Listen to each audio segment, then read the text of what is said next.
Hi everyone, कैसे हो सारे के सारे। आज सही हो रहा है? हाँ, आज काफी सही हो रहा है ना। आज कुछ लैग वगैरह कुछ नहीं है। हाय हाय हाय एवरीवन, आज अच्छा है ना। Okay. तो आज मैंने टाइटल यहाँ पे लिख दिया रिकर्जन बैक ट्रैकिंग 2, बट ये आई थिंक वेबसाइट के ऊपर बेसिक्स देन 1 देन 2 ऐसे रखा हुआ है। हम यहाँ पे 1 2 3 मान लेते हैं, अपना क्या ही जा रहा है। हाय हाय हाय एवरीवन, तो जोड़ने देते हैं लोगों को, ठीक है। आज रिकर्जन एंड बैक ट्रैकिंग 2, मतलब आज भी रिकर्जन की बात कर रहे होंगे, बैक ट्रैकिंग की बात नहीं कर रहे होंगे, ठीक है। बैक ट्रैकिंग की बात नेक्स्ट क्लास के अंदर करेंगे। आज क्लियर है ना? आज मुझे भी क्लियर दिख रहा है दोनों साइड, अच्छा है। चलो बढ़िया।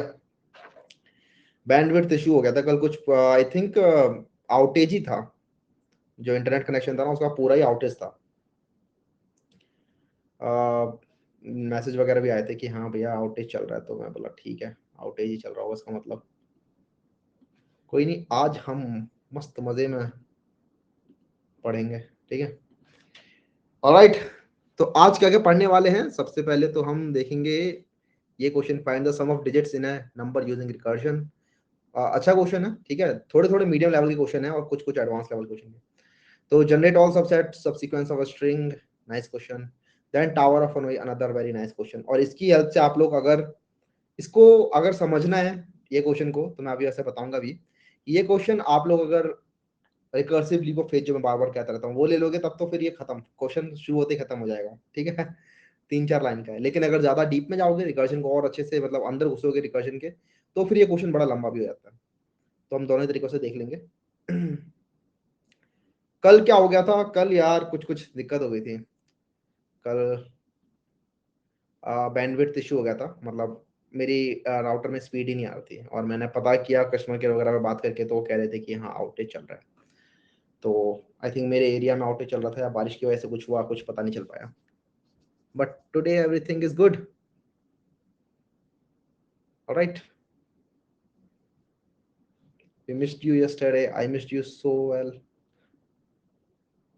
चलिए बढ़िया। ऑलराइट देन स्टार्ट करते हैं। Let me just quickly share my screen. Alright alright alright alright,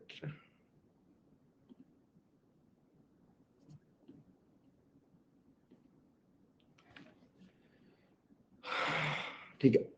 तो सबसे पहले ये वाला क्वेश्चन करते हैं, find the sum of digits in a number using recursion. Recursion की जो भी छोटी मोटी दिक्कतें थी धीरे धीरे करके सॉल्व होने लग जाएंगे, ठीक है। रिकर्जन और बढ़िया से समझ में आने लग जाएगा। आज तो ऐसा लग रहा है ऑफलाइन पढ़ रहे हैं, क्वालिटी बढ़िया है आज की। आज ऐसा क्या हो गया भाई? चलिए ठीक है।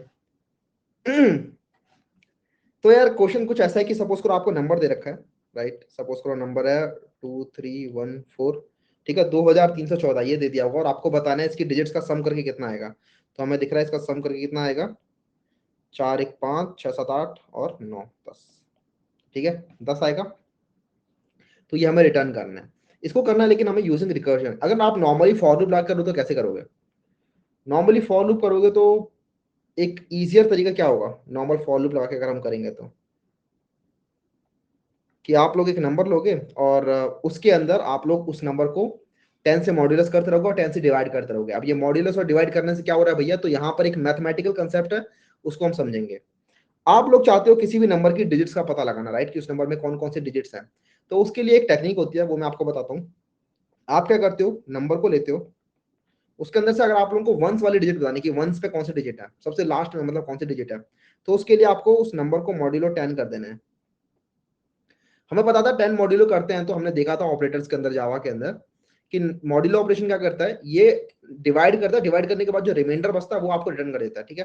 तो 2314 को अगर आप लोग 10 से डिवाइड करोगे तो 231 आएगा कोशेंट, तो लेकिन रिमाइंडर क्या आएगा, रिमाइंडर आएगा 4। तो रिमाइंडर आपको मिलता है इस ऑपरेशन से, तो हमें यहाँ मिल जाएगा 4। तो देखो हमें लास्ट डिजिट मिल गई, 4 डिजिट मिल गई हमें, ठीक है। मनोज से पूछा गया था ये क्वेश्चन, ठीक है बढ़िया।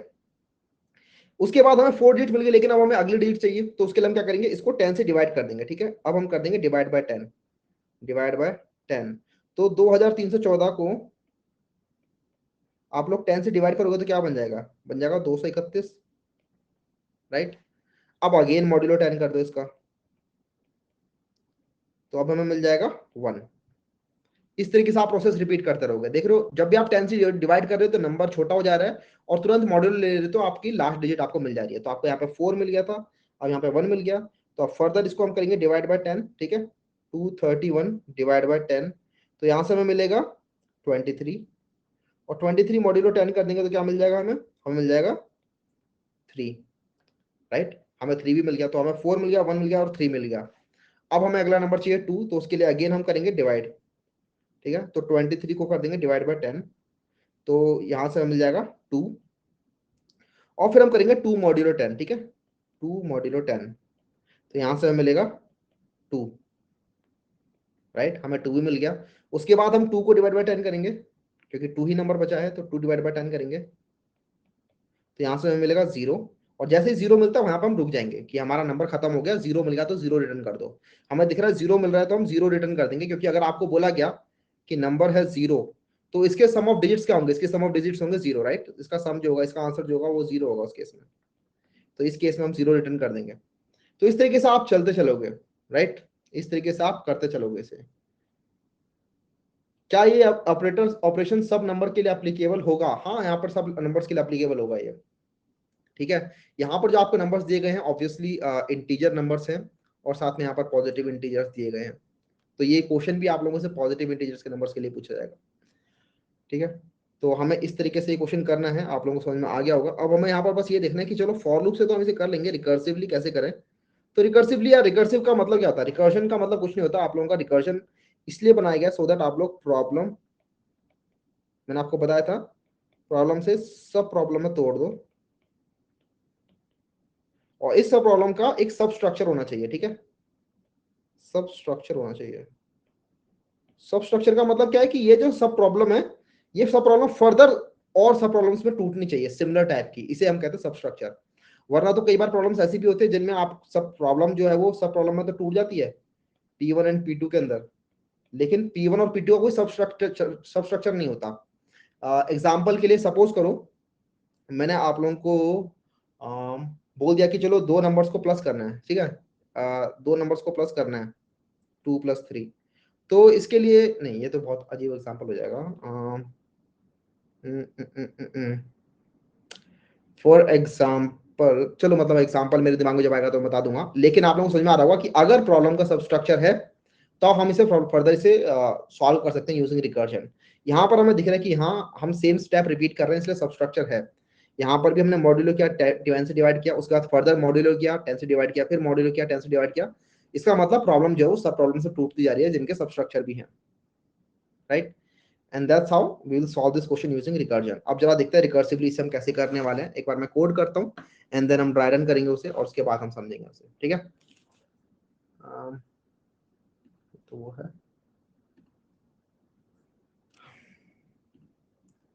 यहाँ पर हम एक नई पैकेज बना लेते हैं,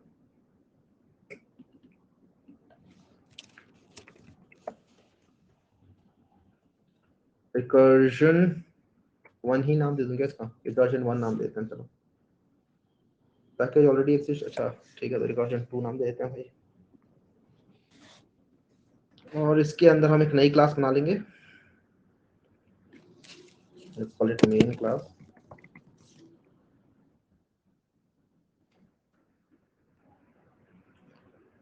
तो ये हमारी क्लास है, इसके अंदर फंक्शन आते हैं static some of digits.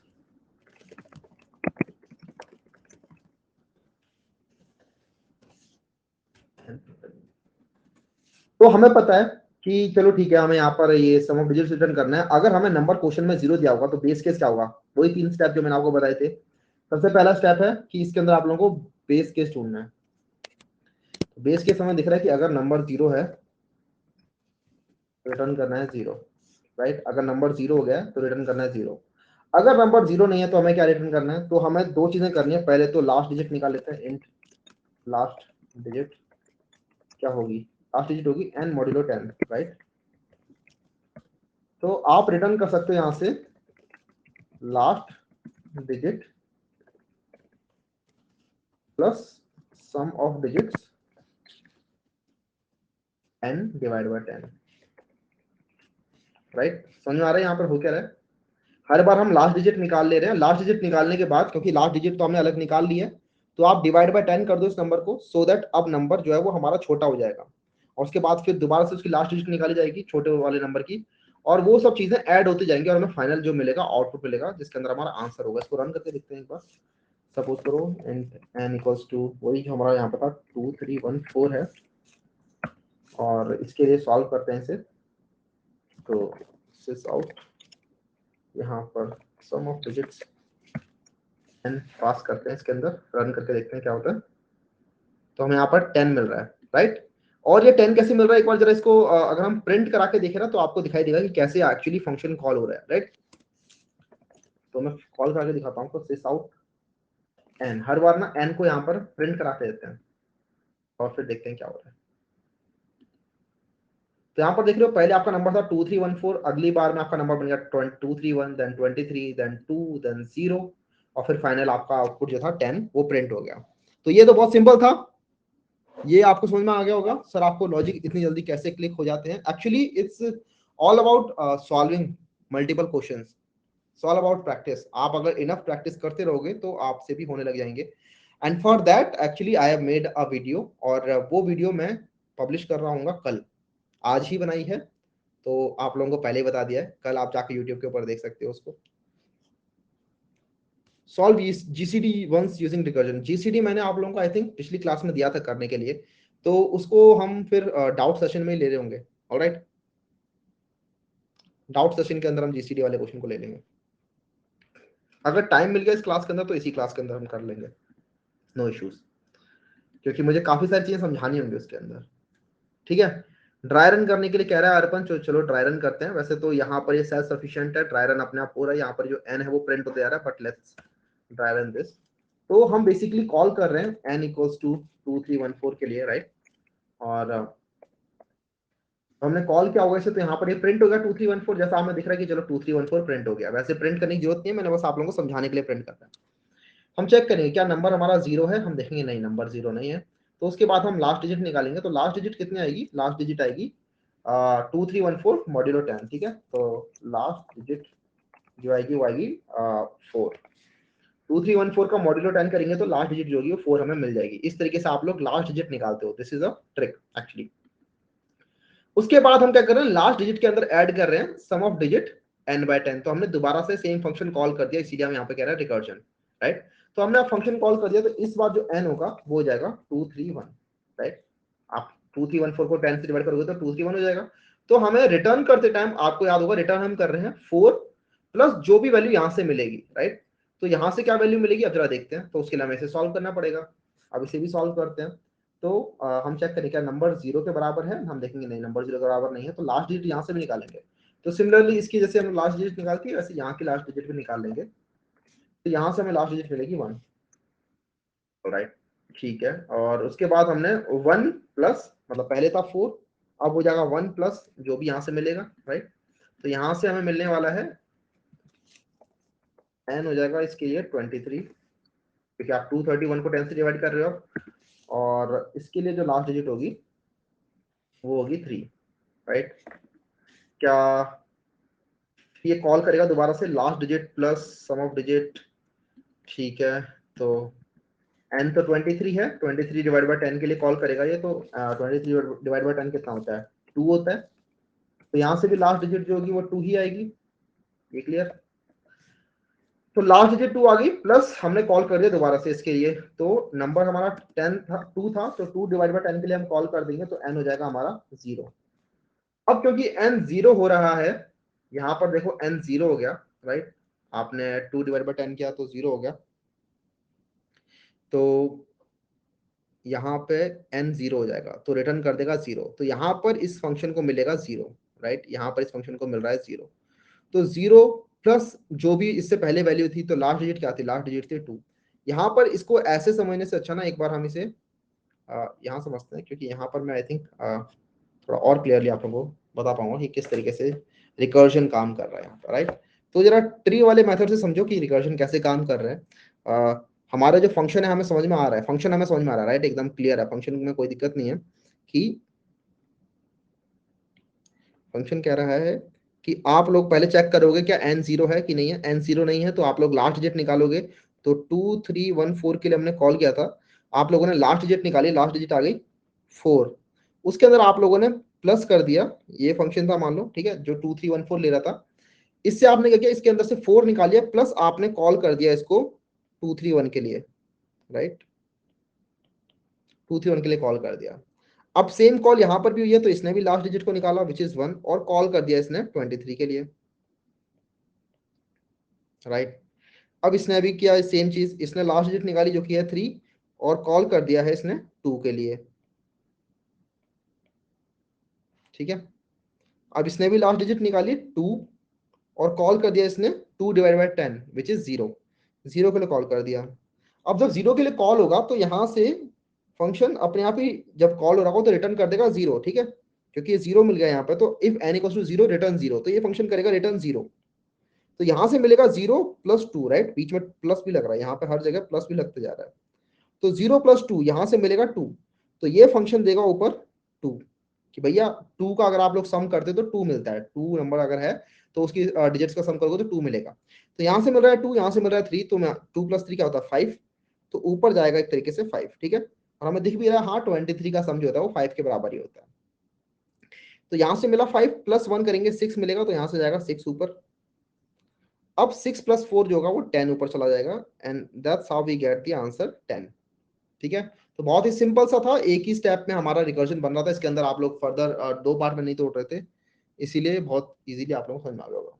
What will be the space complexity if it is the length of number uses recursion stack memory? Yes, तो स्पेस कॉम्प्लेक्सिटी जो है वो हमारी यहाँ पर आएगी जितने भी इस नंबर के अंदर डिजिट्स हैं, right.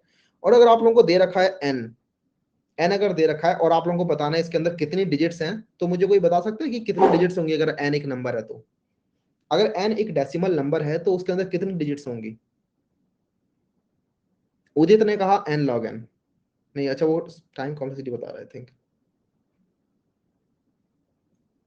log base 10 n, yes, यश ने काफी सही आंसर दिया इसका, log बेस 10 n होगा इसका आंसर, ठीक है। वैसे एक्चुअली इसके अंदर आप लोग प्लस 1 भी करोगे, है ना, log n प्लस 1, यहाँ पर देवांश ने सही लिखा है।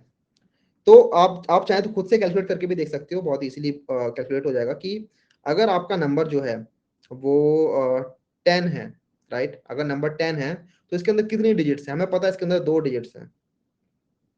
ये मैंने कैसे निकाली? मैंने किया log बेस 10 और जो नंबर है 10 प्लस 1, ये फॉर्मूला यूज करते हैं, ठीक है। फॉर्मूला ये यूज होगा log base 10 n plus 1, this is the formula to calculate number of digits.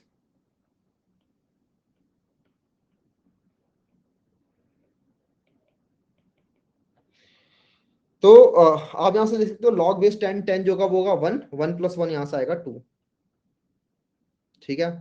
तो इस तरीके से होता है। तो अगर आप पूछ रहे थे मेरे से ऐसे कि यहाँ पर क्या कॉम्प्लेक्सिटी आने वाली है, तो इसके अंदर जो स्पेस आने वाला है, जितना स्पेस यूज होगा वो इतना यूज स्पेस होगा जितनी इसके अंदर डिजिट्स हैं। जैसे हमें यहाँ पर दिख रहा है टोटल 4 डिजिट्स थी, तो हम यहाँ पर स्टैक के अंदर जो रिकर्सिव स्टैक बन रहा था, राइट, एक रिकर्जन का मैंने बताया था आप लोगों को, रिकर्जन का एक स्टैक बनता रहता है, तो ये आपका मेमोरी यूज कर रहा होगा। तो इस रिकर्जन के स्टैक के अंदर जो इसकी हाइट होगी वो होगी जितने इसके अंदर डिजिट्स हैं, और डिजिट्स हम निकाल पाते हैं अगर n नंबर है तो log n की हेल्प से निकाल पाते हैं। तो टोटल log n इसकी स्पेस कॉम्प्लेक्सिटी आने वाली है, और अगर टाइम कॉम्प्लेक्सिटी देखोगे तो वो भी log n ही आ रही है, right, log n time complexity आ रही है, क्योंकि जितने नंबर ऑफ डिजिट्स है उतनी बार आप कॉल कर रहे हो फंक्शन को, ठीक है। क्या नहीं समझे? सयंतन ने क्या नहीं समझा? स्टैक से समझा दो। एक्चुअली स्टैक जो है वो हम पढ़ेंगे बाद में, स्टैक अभी आप लोगों को समझ में नहीं आएगा स्टैक होता क्या है। Stack is completely different data structure, लेकिन उससे समझने की जरूरत नहीं अभी। ओ एन है टाइम कॉम्प्लेक्सिटी, ओ एन नहीं है टाइम कॉम्प्लेक्सिटी। अगर एन आपका नंबर है, एन आपका नंबर है तो टाइम कॉम्प्लेक्सिटी आएगी लॉग एन। कैसे आ रही है लॉग एन? क्योंकि हम देख रहे हैं कि जो कॉल हमारी जो हो रही है फंक्शन की वो लॉग एन टाइम हो रही है। लॉग एन टाइम कैसे हो रही है कि मैंने आपको बताया, अगर आप लोगों का एक नंबर है एन, तो उसके अंदर नंबर ऑफ डिजिट्स अगर आप लोगों को कैलकुलेट करनी है तो वो होती है लॉग एन, ठीक है। मैंने यहाँ पर बताया ना, ये रहा नंबर ऑफ डिजिट्स कैलकुलेट करने का फंक्शन। log n plus 1। तो log n प्लस 1 को तो आप रिमूव कर दोगे, वो तो कांस्टेंट है, तो ओवरऑल जो टाइम कॉम्प्लेक्सिटी आएगी वो आएगी log n। ठीक है, स्टैक से रिकर्जन समझा दो भैया। स्टैक से रिकर्जन नहीं समझोगे भैया यहाँ पे ठीक है, जैसे समझा दिया वैसे समझ लो अभी के अभी, उसके बाद जब स्टैक हम यूज करेंगे तब हम देख लेंगे बाद में कुछ। ऑलराइट, रिकर्जन अभी जैसे समझाया जा रहा है वैसे ही समझो, ज्यादा ओवर कॉम्प्लिकेट करने का ट्राई मत करो। ऑलराइट, ये तो हो गया। चलो अगेन वही कि हम अंदर तक जा रहे हैं इस फंक्शन के, राइट। लेकिन अगेन मैं कहता हूं कि इतना अंदर जाने की जरूरत ही नहीं है। मैं तो चाहता हूं कि मेरे जितने भी स्टूडेंट्स हों वो कभी भी रिकर्जन को इस तरीके से सॉल्व ना करें जैसे अभी मैंने आपको बताया। हमेशा जो भी है वो समझे इसे इस तरीके से। किस तरीके से मैं कह रहा हूं, कोई बता सकता है मैं क्या कह रहा हूं? Faith, yes, faith, recursive leap of faith, recursive leap of faith. हर कोई इसी तरीके से सॉल्व करेगा recursion. I just want that. अगर ऐसे करोगे तो सब के सब खुश रहोगे। ज्यादा दूर की मत सोचो, बिल्कुल सही बात। ठीक है, ज्यादा दूर की नहीं सोचनी होती है। करना क्या है बेसिकली, हमारा जो क्वेश्चन था वो था 2314 राइट। हम बोलेंगे कि ठीक है, अगर मैं इस फंक्शन के अंदर से एक ये वाली डिजिट निकाल लेता हूँ, ठीक है, ये वाली डिजिट निकाल लेता हूँ, तो मेरा क्वेश्चन बन जाता है 4 + 231। तो मेरा जो यहाँ पर एक रिलेशन बन रहा है, जिसे हम कहेंगे रिलेशन जो हमारा बन रहा है एक प्रॉब्लम और सब प्रॉब्लम के अंदर, वो क्या बन रहा है कि प्रॉब्लम अगर मुझे ये कैलकुलेट करनी थी तो मैं इसमें से क्या कर रहा हूँ, लास्ट डिजिट निकाली और उसके बाद मैंने 10 डिवाइड करके कॉल कर दिया फर्दर के लिए। क्या ये काम कर रहा है? हाँ बिल्कुल ये काम कर रहा है, इधर काम कर रहा है। तो अगर ये काम कर रहा है तो ये अपने आप काम करेगा ही, बाकी सब इस रिकर्जन पे छोड़ दो, रिकर्जन अपने आप सबको संभाल लेगा, अंदर जाने की जरूरत नहीं है। This is called recursive leap of faith. अगर इससे आप करोगे तो ये वाला जो हमने फंक्शन बनाया ना यहाँ पे अभी, ये जो हमने किया है कोड, ये कोड आप लोग एक ऐसे चुटकी बजाते ही कर सकते हो अगर आपने बस ये चीज समझ ली कि ठीक है, लास्ट डिजिट निकाली, उसके बाद n/10 के लिए कॉल कर दिया, बाकी सारा काम रिकर्जन संभाल लेगा, हमें अंदर तक जाने की जरूरत नहीं है। हमें ये सब जो मैंने यहाँ पे ये सब मैं लिख रहा हूँ ना, ये सब बकवास है, ये सब करने की कोई जरूरत नहीं है, हटा ही रहा हूँ। इन सब से मत समझो, हमेशा बस ये देखो कि ठीक है, मेरा जो टॉप फंक्शन था वो क्या है, रिलेशन निकालो प्रॉब्लम और सब प्रॉब्लम के बीच में और उसके बाद कॉल कर दो। स्पेस कॉम्प्लेक्सिटी कैसे आई? Because we are using this recursive stack. Actually में हम कोई एरे यूज नहीं कर रहे हैं, ठीक है भरत, यहाँ पर हम कोई एरे यूज नहीं कर रहे हैं, लेकिन क्योंकि यहाँ पर एक रिकर्जन लग रहा है तो रिकर्जन अपने लिए एक रिकर्सिव स्टैक बनाते चलता है। ये देख रहे हो, this is called recursive stack. तो इसीलिए अगर आपसे कोई इंटरव्यू पूछे कि चलो इसकी स्पेस कॉम्प्लेक्सिटी क्या है, तो आप ये मत बोलना बिग ऑफ 1 है, बिकॉज बिग ऑफ 1 नहीं है। इस तरीके से अगर आप करोगे तो this is not big of 1, this is actually big of जितनी भी ट्री की हाइट बन रही है, जितना भी हम इसमें रिकर्जन कॉल कर रहे हैं। तो रिकर्जन कॉल कितने स्टेप्स के लिए कर रहे हैं? लॉग एन स्टेप्स के लिए कर रहे हैं। दैट्स व्हाई हम कह रहे हैं कि स्पेस कॉम्प्लेक्सिटी जो है उसकी लॉग एन है, एंड सिमिलरली टाइम कॉम्प्लेक्सिटी भी लॉग एन है। वो बोलेगा क्या आप इसे बिग ऑफ 1 स्पेस में नहीं कर सकते? तो आप बोलोगे हाँ बिल्कुल मैं कर सकता हूँ, लेकिन तब मुझे फॉर लूप से करना पड़ेगा, राइट। तो मुझे फॉर लूप से करना पड़ेगा, और फॉर लूप की हेल्प से भी आप लोग बड़े इजीली कर सकते हो इस नंबर को। कैसे करोगे क्वेश्चन को, कैसे करोगे फॉर लूप की हेल्प से? तो बोलेगे भैया बहुत ही आसान है, चलो मैं यहाँ पे करके दिखाता हूँ। वहां पर फिर कोई भी स्पेस यूज नहीं हो रहा होगा, because you are not using recursion, so you are not using the recursive stack as well. तो कर लोगे या करके बताऊं? चलो कर ही देते हैं। तो बहुत ही सिंपल है, while n is greater than 0, तब तक एक सम बना लेंगे, sum equals to 0, sum plus equals to n modulo 10 and then n divide equals to 10, ठीक, एंड देन आप यहां से रिटर्न कर दोगे सम। ठीक है, इस तरीके से हम कर सकते हैं इस क्वेश्चन को यूजिंग इटरेटिव मेथड। और यहाँ पर कोई भी स्टैक यूज नहीं हो रहा है, लेकिन अगेन यहाँ पर भी जो टाइम कॉम्प्लेक्सिटी आएगी वो आएगी वही जो मैंने आपको बताया, log n। ओके, तो इस वाले को मैं कर देता हूँ कमेंट, क्योंकि हमारा रिकर्सिव क्वेश्चन था ये, and this can be commented as well. समझ में आ गया सबको? बढ़िया, चलिए बढ़िया। अगला है जनरेट ऑल सबसेट्स और subsequences of a string. Question basically ये है कि आप लोगों को एक स्ट्रिंग दे रखी है, स्ट्रिंग बेस्ड रिकर्जन जो होती है वो थोड़ी बहुत कई बार कॉम्प्लिकेटेड लग सकती है, लेकिन ज्यादा कॉम्प्लिकेटेड नहीं है। इसको भी आप लोग नॉर्मल रिकर्जन की तरह ही ट्रीट करो। मेरे साथ होता था कि मैं जब पहले रिकर्जन के अंदर स्ट्रिंग देखता था तो लगता था पता नहीं क्या अलग ही कुछ बवाल चीज दे दिया, लेकिन ऐसा नहीं है, ये भी बहुत ही ईजी है। ठीक है, तो बेसिकली क्वेश्चन क्या है, क्वेश्चन ऐसा है कि आप लोगों को एक स्ट्रिंग रखिए, जैसे सपोज करो स्ट्रिंग है ए बी सी, तो इसके आप लोगों को सबके सब सबसेट्स या फिर सब सीक्वेंस एक ही बात होती है, वो प्रिंट करने हैं। तो इसके क्या क्या सब सीक्वेंसेस बन सकते हैं मैं यहाँ प्रिंट कर देता हूँ। तो एक तो empty string is also subsequence, then A B C, A B, B C, A C और ए बी सी। तो इससे हमें दिख रहा होगा सबसीक्वेंस की डेफिनेशन क्या है। सबसीक्वेंस की डेफिनेशन है a string formed using the original string by removing one or more characters। Writing थोड़ी सी अजीब सी हो सकती है, लेकिन समझ में आ रहा होगा। ठीक है, सब सीक्वेंस क्या होता है, string formed using the original string by removing one और मोर नंबर ऑफ कैरेक्टर्स।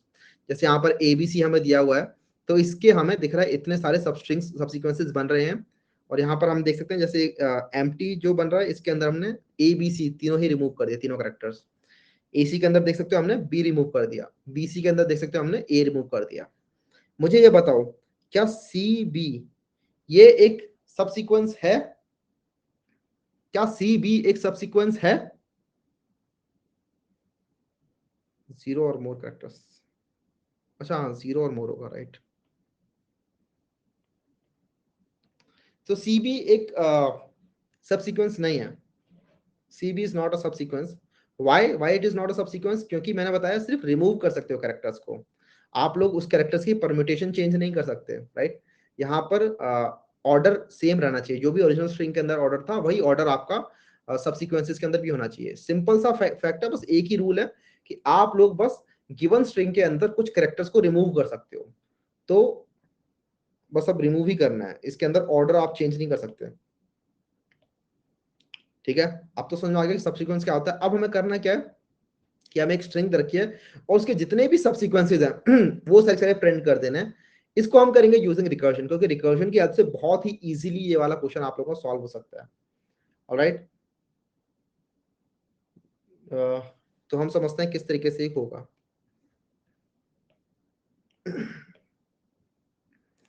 तो इसके अंदर भी अगेन हम समझेंगे कि सबसे पहले तो प्रॉब्लम और सब प्रॉब्लम के बीच में रिलेशन बन रहा है क्या, क्या ये प्रॉब्लम रिकर्जन की हेल्प से हो भी सकती है कि नहीं हो सकती। उसके लिए मैंने आपको बताया था, हमें देखना है कि क्या प्रॉब्लम का एक सब प्रॉब्लम है जिसके अंदर एक सब स्ट्रक्चर है कि नहीं है। ठीक है, तो अगर हमारे पास एक प्रॉब्लम है ए बी सी, और मैं बोल दूं कि चलो मैं आप लोगों को ए बी, ठीक है, सपोज करो ये प्रॉब्लम है, और मैं बोल दूं कि चलो मैं आपको ए बी का आंसर ला के दे रहा हूँ। ठीक है, ए बी का मैं आंसर आपको ला के दे रहा हूँ, कैसे ला के दे रहा हूँ मत पूछो, बस मैं ला के दे रहा हूँ। ये आपको बस एक फेथ रखना है, ये रिकर्जन के ऊपर फेथ रखना है कि रिकर्जन ला के दे ही देगा आपको आंसर ए बी का, राइट। इसे हम कहते हैं recursive leap of faith. Suppose करो ए बी का आंसर मैं आपको ला के दे रहा हूँ, तो क्या आप ए बी सी इसका आंसर ला के दे दोगे? आप बोलोगे हाँ ला के दे सकते हैं। कैसे ला के दोगे मैं बताता हूँ आपको। तो यहाँ पर होगा क्या, ए बी का जो भी आंसर मिल रहा है उसके अंदर आप दो चॉइसेस रख सकते हो कि या तो आप सी, ये लास्ट करेक्टर जो है, इसको इंक्लूड करोगे या फिर सी को इंक्लूड नहीं करोगे। क्या कह रहे हो भैया? तो मैं बताता हूँ ए बी का क्या आंसर आ रहा है। सबसे पहले ए बी के आंसर को देखते हैं, ए बी का क्या आंसर आ सकता है। तो ए बी से हमें पता है ये चार आंसर आ सकते हैं, या तो आ सकता है एम टी, या आ सकता है ए, या आ सकता है बी, या फिर आ सकता है A B, right. A B के ये आंसर है, एम टी, ए बी या ए बी, यही चार हो सकते हैं ए बी के। अब मैं कह रहा हूं कि चलो मैंने आपको ये चारों स्ट्रिंग जो है, मतलब ए बी का जो आंसर है वो ला के दे दिया है, तो मैं उसके बाद कह रहा हूं कि हाँ इसके अंदर हम एबीसी का भी आंसर निकाल सकते हैं। कैसे निकालेंगे? या तो हम इंक्लूड करेंगे सी या फिर हम इंक्लूड नहीं करेंगे सी। ठीक है, दो स्टेप बनेंगे हर एक जगह पे। देखो कैसे काम करेगा ये, या तो मैं इंक्लूड करूंगा सी, अदरवाइज या फिर मैं नहीं इंक्लूड करूंगा। तो अगर मैं एम्प्टी के अंदर इंक्लूड करता हूं सी को, तो वो बन जाता है सी, और अगर मैं एम्प्टी के अंदर सी को इंक्लूड नहीं करता हूं तो वो एम्प्टी ही रहेगा। सिमिलरली ए के अंदर मैं इंक्लूड करता हूं सी को तो वो बन जाता है ए सी, और अगर ए में इंक्लूड नहीं करता हूं मैं सी को तो वो ए ही रहेगा। सिमिलरली अगर मैं बी में इंक्लूड करता हूं सी को तो वो बन जाता है बी सी, और अगर मैं नहीं करता हूं तो वो बी रहता है। सिमिलरली ए बी के अंदर मैं करता हूं इंक्लूड सी को तो वो बन जाता है ए बी सी, अदरवाइज रहता है ए बी। तो हमें दिख रहा है कि हाँ यही आंसर था, ये देख रहे हो ये जो चीज है ये इसके बराबर ही है। जो सबसे लास्ट लेयर है ये हमें आंसर ही लाके दे रही है, ऑर्डर कुछ भी हो, ऊपर नीचे कहीं भी हो फर्क नहीं पड़ता। यहाँ पर था ए बी सी ए बी, लेकिन यहाँ पर आप लोगों को मिल रहा है सी एम टी ए सी ए, कोई फर्क नहीं पड़ता, किसी भी ऑर्डर में मिल रहा है, लेकिन आपको आंसर तो मिल रहा है, राइट। आप ए बी सी का आंसर प्रिंट कर सकते हो अगर आप लोगों को ए बी का आंसर दिया हो तो हमें ये बात समझ में आ गई कि चलो एक बार में हमें ये समझ में आ गया कि अगर हमें छोटी प्रॉब्लम का आंसर दे रखा है तो हम बड़ी प्रॉब्लम का आंसर बड़ी इजीली निकाल सकते हैं। बस हमें बड़ी प्रॉब्लम के अंदर जो लास्ट करेक्टर है उसको एक बार या तो इंक्लूड करना है या फिर इंक्लूड नहीं करना है। तो ये हमारा एक बेसिस रहने वाला ये समझने के लिए कि हाँ ठीक है ये प्रॉब्लम रिकर्जन की हेल्प से सॉल्व हो सकती है। तो अब हमें बस समझना है कि किस तरीके से हमारी प्रॉब्लम बनेगी, क्या सा प्रॉब्लम बनेगी, क्या उनके बीच में रिलेशन आएगा, क्या बेस केस बनेगा, ये सब चीजें। तो ठीक है अब जरा वो समझते हैं। अगेन एबीसी का एग्जांपल ले लेते हैं, सपोज करो। तो आप करोगे क्या ना, यहाँ पर करोगे क्या, आप लोग एम्प्टी स्ट्रिंग के साथ स्टार्ट करोगे कि चलो मेरे पास एम्प्टी स्ट्रिंग थी, और आप लोग ए के साथ स्टार्ट करोगे, ठीक है, ए कैरेक्टर के साथ स्टार्ट करोगे। ए कैरेक्टर के साथ आप करोगे स्टार्ट, तो आप बोलोगे ठीक है या तो मैं ए को इंक्लूड करूंगा या फिर मैं ए को इंक्लूड नहीं करूंगा। सपोज करो आप ए को इंक्लूड नहीं करते हो, तो ए को इंक्लूड नहीं किया तो एम्प्टी ही रहेगा। अगर ए को इंक्लूड कर लोगे तो ये बन जाएगा ए, ठीक है। अब अगली स्टेप पे आप लोग बी के साथ करोगे काम सेम, ठीक है, बी के साथ भी सेम काम करना है, या तो बी को इंक्लूड करना है या फिर बी को इंक्लूड नहीं करना है। अगर आप बी को इंक्लूड नहीं करोगे तो ये एम्प्टी का एम्प्टी रहेगा, एम्प्टी तो, और अगर आप बी को इंक्लूड करोगे तो ये बन जाएगा बी। सिमिलरली ए वाले स्टेप में अगर आप लोग बी को इंक्लूड नहीं करोगे तो ये बन जाएगा ए, और अगर आप लोग बी को इंक्लूड करोगे तो ये बन जाएगा ए बी। समझ में आ रहा है ना, यहाँ पर ए को इंक्लूड किया, यहाँ पर इसको मैं अलग पेन से करता हूँ। यहाँ पर आप लोगों ने ए को इंक्लूड किया, यहाँ पर आप लोगों ने ए को इंक्लूड नहीं किया, यहाँ पर आप लोगों ने बी को इंक्लूड नहीं किया, यहाँ पर आप लोगों ने बी को इंक्लूड किया। सिमिलरली यहाँ पर बी को इंक्लूड नहीं किया, यहाँ पर बी को इंक्लूड किया। तो इस तरीके से ये यहाँ पर आ गए, आप ए बी पे आ गए। अब हम जाते हैं सी वाले पे। अब सी के लिए भी सेम, हर एक स्टेट पे दो बनेंगे, यहाँ पर भी दो बनेंगे, यहाँ पर भी दो बनेंगे, और यहाँ पर भी दो बनेंगे।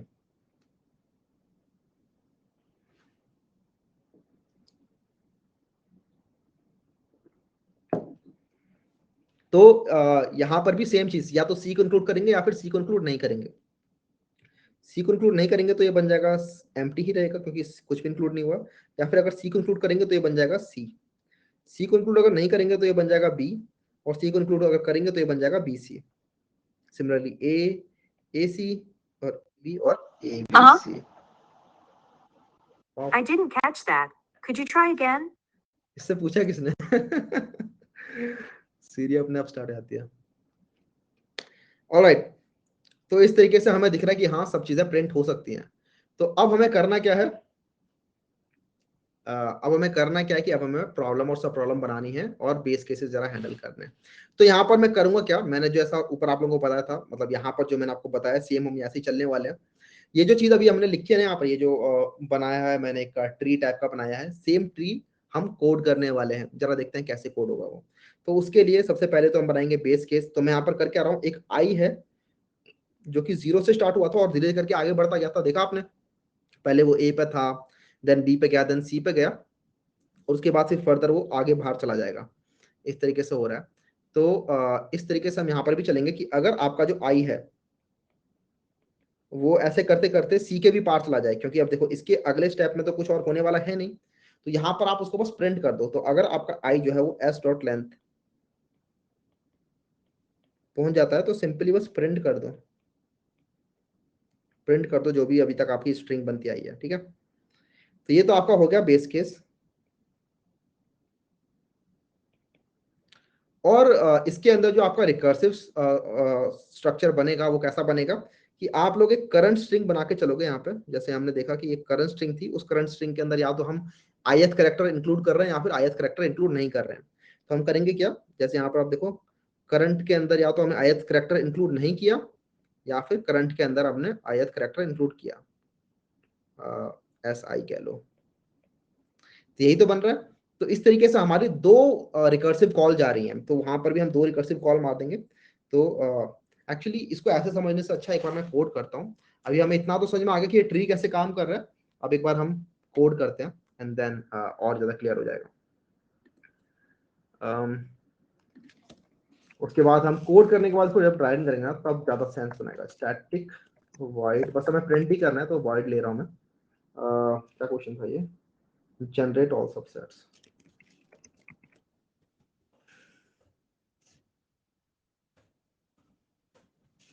ऑल सबसेट्स, और यहाँ पे आप लोगों को एक स्ट्रिंग दे रखी है एस, ठीक है। अब हमें स्ट्रिंग का सारे सारे सबसेट प्रिंट करने हैं। तो आपको हो सकता है क्वेश्चन के अंदर बस ऐसे ही दे रखा हो, जनरेट ऑल सबसेट्स, राइट। और अब आप बोलोगे अरे इसके अंदर हमें रिकर्सिव कॉल करनी है तो हमें कुछ पैरामीटर्स खुद के ही पास करने, लेकिन इस फंक्शन के अंदर तो हम कुछ पास कर नहीं सकते, राइट। तो हमें अपना खुद का एक दूसरा फंक्शन बना लेना चाहिए। उसके अंदर आप बस आगे यूटिल लगा दो और सेम नाम रख दो। फिर उसके बाद उसको क्या क्या चाहिए वो आप यहाँ पर लिख दो। जैसे मुझे पता है कि मुझे सिर्फ स्ट्रिंग नहीं चाहिए, इसके अलावा मुझे एक इंडेक्स भी चाहिए जिस इंडेक्स में मैं हूँ फिलहाल, और एक मेरे को करंट स्ट्रिंग भी चाहिए जो मेरी करंट स्ट्रिंग अभी चल रही है फिलहाल। और इस फंक्शन को हम फिर यहाँ से कॉल करा देंगे। इस फंक्शन को हम कॉल करा देंगे यहाँ से util जनरेट ऑल सबसेट्स। तो इसके अंदर हम s पास कर देंगे which is our current string, and then हम स्टार्टिंग इंडेक्स को 0 पास कर देंगे, और जो करंट स्ट्रिंग है वो हम एम्प्टी पास कर देंगे इसके अंदर, ठीक है। अब ये वाला फंक्शन होगा हमारा रिकर्सिव फंक्शन। तो मैंने जैसे बताया आपको, हमने यहाँ पर देखा कि जब हमारा बेस केस जो आप देख रहे हो, बेस केस क्या लिखा है मैंने, when i equals to s dot length, तो सिंपली बस प्रिंट कर दो जो भी करंट स्ट्रिंग बन रही है हमारी। तो वो हमारा बेस केस रहने वाला है। तो if i equals to s dot length, if i equals to s dot length, तो बस यहाँ पर प्रिंट कर देंगे हम जो भी करंट स्ट्रिंग के अंदर है। तो दिस आउट करंट स्ट्रिंग हमने कर दी प्रिंट, और ऐसे रिटर्न कर गए कि ठीक है यहाँ पर हमारा काम खत्म हो गया, फर्दर नीचे कुछ करने की जरूरत नहीं है। लेकिन अगर ऐसा नहीं है तो हम यहाँ पर दो रिकर्सिव कॉल करेंगे, जैसे मैंने आपको यहाँ बताया कि हम यहाँ पर दो रिकर्सिव कॉल करेंगे। पहली कॉल होगी जिसमें करंट स्ट्रिंग के अंदर कुछ भी हम ऐड नहीं करेंगे, ith कैरेक्टर ऐड नहीं करेंगे, और दूसरी रिकर्सिव कॉल के अंदर हम करंट स्ट्रिंग के अंदर ith कैरेक्टर को ऐड कर देंगे। तो वो कॉल कर लेते हैं यहाँ पर। तो ये हमारी रिकर्सिव कॉल होगी util जनरेट ऑल सबस्ट्रिंग, जिसके अंदर हम s पास करेंगे, करंट स्ट्रिंग के अंदर हम current plus s dot char at i ये भी पास कर देंगे। तो ये हमारी अब जो स्ट्रिंग देख रहे हो आप क्या हो गई, हमारी स्ट्रिंग बन गई करंट प्लस s कैरेक्टर, ठीक है। पहले ऊपर ले लेते हैं जिसके अंदर हमने नहीं किया इसे। दो कॉल हो रही है, पहले वाले के अंदर हमने करंट के अंदर लास्ट कैरेक्टर ऐड नहीं किया, और दूसरी वाले के अंदर हमने करंट स्ट्रिंग के अंदर लास्ट कैरेक्टर को ऐड कर दिया। अच्छा, ये करने के साथ साथ हम i+1 भी कर देंगे। अब हमारा जो फंक्शन है वो अगले कैरेक्टर के साथ ताकि कॉल हो, जैसा हमने देखा भी था यहाँ पर इस ट्री के अंदर कि यहाँ पर ये जब कॉल हुआ था तो a के लिए कॉल हुआ था, अगले स्टेप के अंदर सिर्फ b के लिए कॉल हुआ है, उसके अगले स्टेप के अंदर सिर्फ c के लिए कॉल हुआ, राइट। तो i हर स्टेप पे एक बढ़ता जाएगा। तो वही चीज हमने करी है यहाँ पर, हम हर स्टेप पे i बढ़ाते जाएंगे, और जैसे ही i बढ़ते बढ़ते हमारी स्ट्रिंग की लेंथ के बराबर ही हो जाएगा, तो उस टाइम पर हम बस इस करंट स्ट्रिंग को प्रिंट कर देंगे। एंड दिस इज हाउ ये रिकर्सिव फंक्शन हमारा काम कर रहा है। इसको एक बार जरा रन करके देखते हैं, जनरेट ऑल सबसेट वाले स्ट्रिंग को। जनरेट ऑल सबसेट्स, इसके अंदर हम पास करते हैं अपनी string abc, and let's run this. तो यहाँ पर देख रहे हो empty c b bc a ac ab abc। Actually ये अगर आप देखोगे, ये जो भी प्रिंट हुआ है यहाँ पे, ये बिल्कुल इसके जैसे प्रिंट हुआ जो भी यहाँ पर लिखा हुआ है। आपको दिखाता हूँ।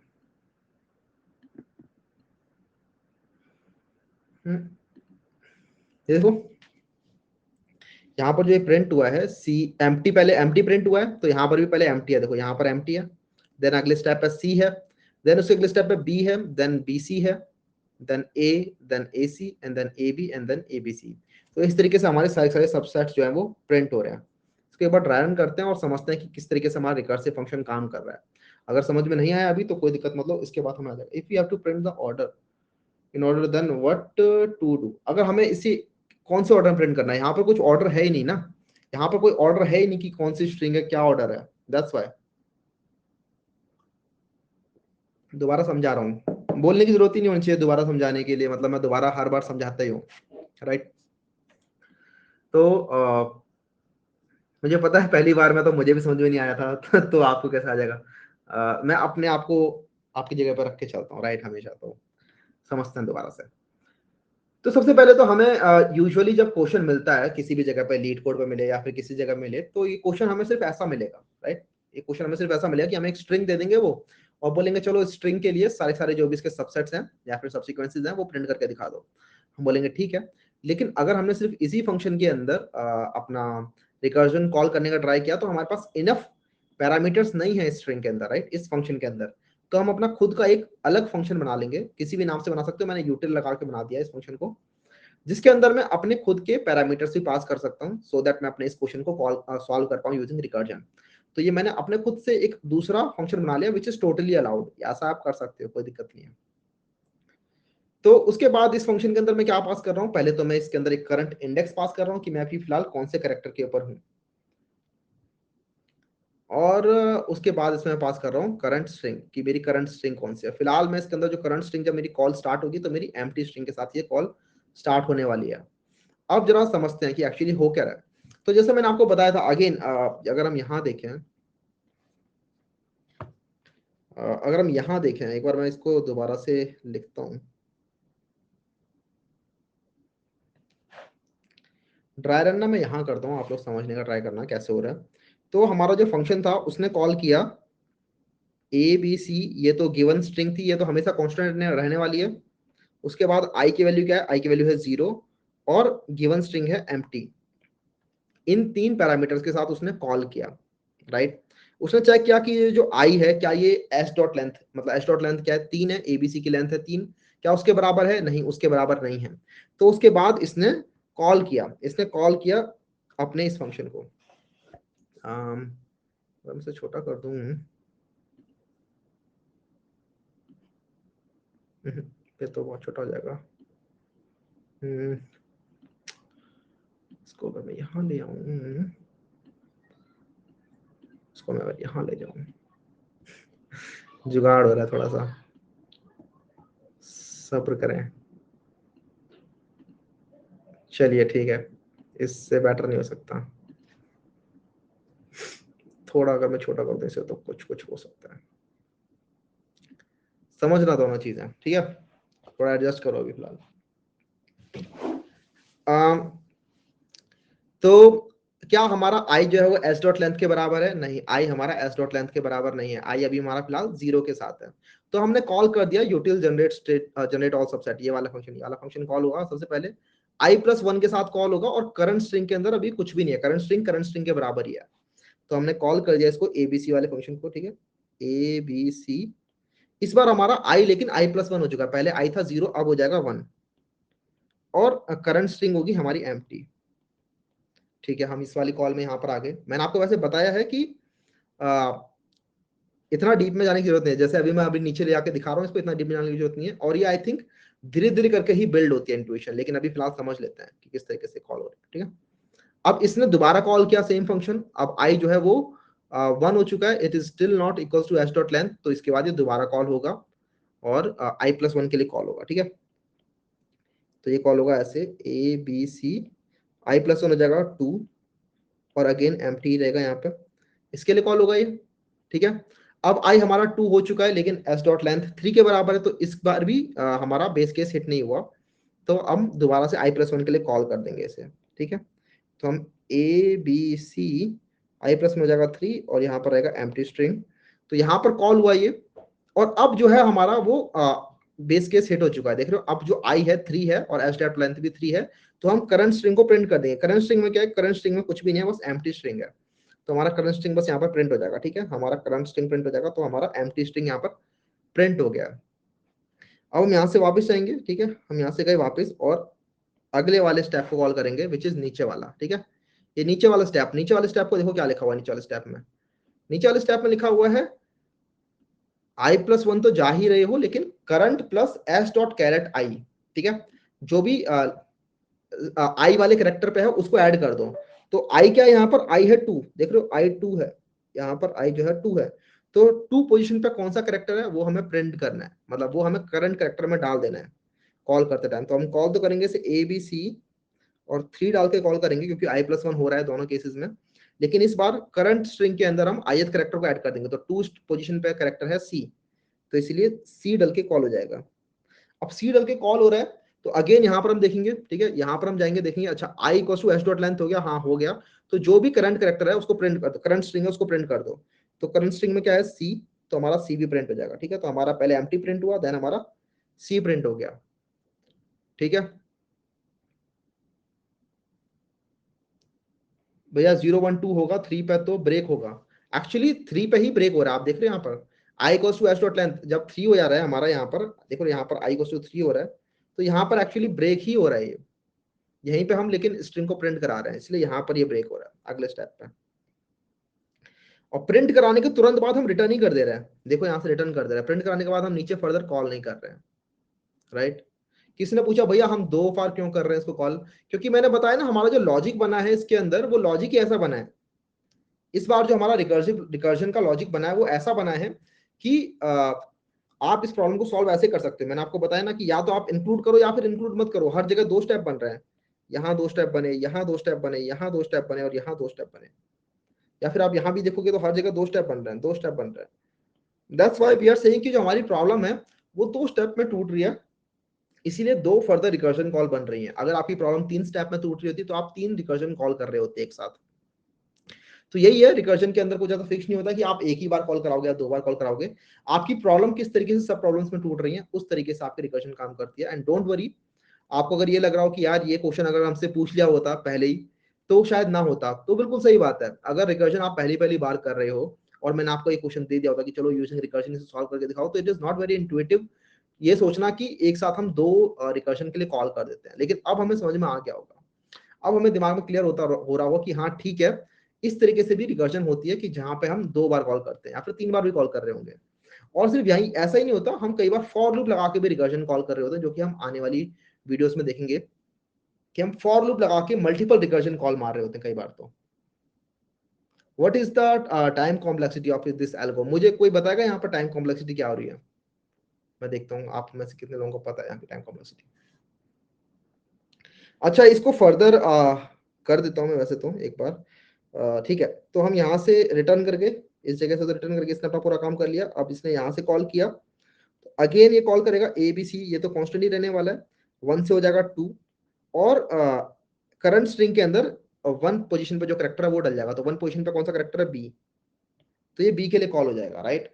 अब ये वाला फंक्शन कॉल होगा इस तरीके से, तो काफी कुचड़ मुचड़ हो रही है यहाँ पे, लेकिन आपको समझ में आ रहा होगा कि अब ये दो बार दोबारा से कॉल होगा। इस बार जो कॉल होगा वो होगा ए बी सी, 2 से हो जाएगा 3, और अब बी के अंदर एक बार तो कॉल होगा जब बी के अंदर कुछ भी ऐड नहीं हुआ, और दूसरी बार जब कॉल होगा उसके अंदर बी के अंदर एक करेक्टर ऐड हो जाएगा ए बी सी 3, और अगली बार जो कॉल होगा तो बी के अंदर ith पोजीशन पे जो भी करेक्टर होगा वो ऐड हो जाएगा। तो आई पोजीशन पे कौन सा करेक्टर है? 2 पोजीशन पे करेक्टर है सी, तो सी ऐड होके मिलेगा। तो यहाँ पर तो हम प्रिंट करेंगे सिर्फ बी को, तो एक बार तो हम प्रिंट करेंगे बी को और एक बार हम प्रिंट करेंगे बी सी को, और यही हमारा ऑर्डर भी था प्रिंट करने का। आप लोगों ने देखा होगा यही ऑर्डर था कुछ, देखो empty then C then B, वही है empty then C then B and then B C. इसी तरीके से आप लोग इसे फर्दर खुद से करने का ट्राई करना, आप लोगों को दिखेगा कि हाँ ये रिकर्जन कॉल जो है ऐसे ही चलते जा रही है। बट अगेन यहाँ पर मैं वही कह रहा हूँ कि ये जो रिकर्जन वो यहाँ पे हो रही है, इसको हमें इतना ऐसे डीप में जाने की जरूरत नहीं है। बस हमें ये देखना है कि क्या हमारा जो बेस केस है उसको हैंडल कर ले रहा है, और उसके बाद क्या एक प्रॉब्लम और सब प्रॉब्लम के बीच में रिलेशन बना ले रहा है। अगर ये बना ले रहा है देन इट्स ओके, उसके बाद हमें फर्दर नीचे जाने की जरूरत नहीं है। जो मैं बस ये कह रहा हूँ ना, ये इतना ही समझना होता है। इतना अगर आप लोग समझ गए कि ठीक है हाँ ये इतना काम करेगा, देन उसके बाद नीचे फर्दर ट्री को तोड़ने की जरूरत नहीं है।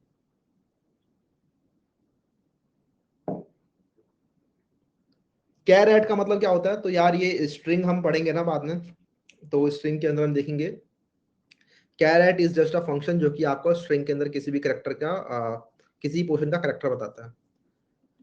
तो स्ट्रिंग क्लास होती है जिसके अंदर, जैसे ये हमारी स्ट्रिंग क्लास है, देख रहे हो स्ट्रिंग क्लास है, इसके अंदर ये कैरेक्टर वाला फंक्शन होता है। आप लोग कमांड या फिर कंट्रोल पर क्लिक करके इसके ऊपर क्लिक कर देना तो आप लोगों को दिख जाएगा। जैसे ये देखो, ये रहा वो कैरेट फंक्शन, राइट।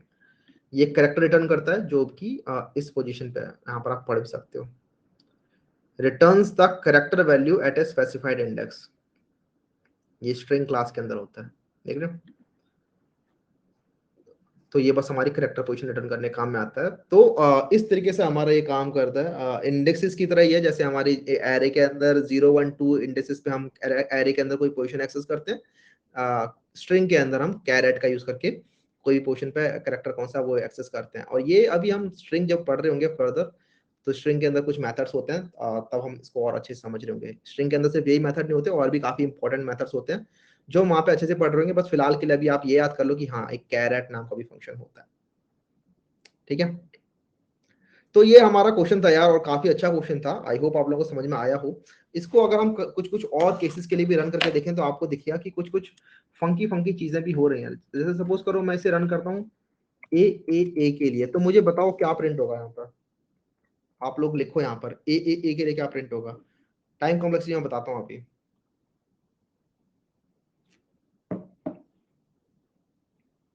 अरे एक कॉमा सेपरेट करके लिख दो भाई, ये क्या कर रहे हो।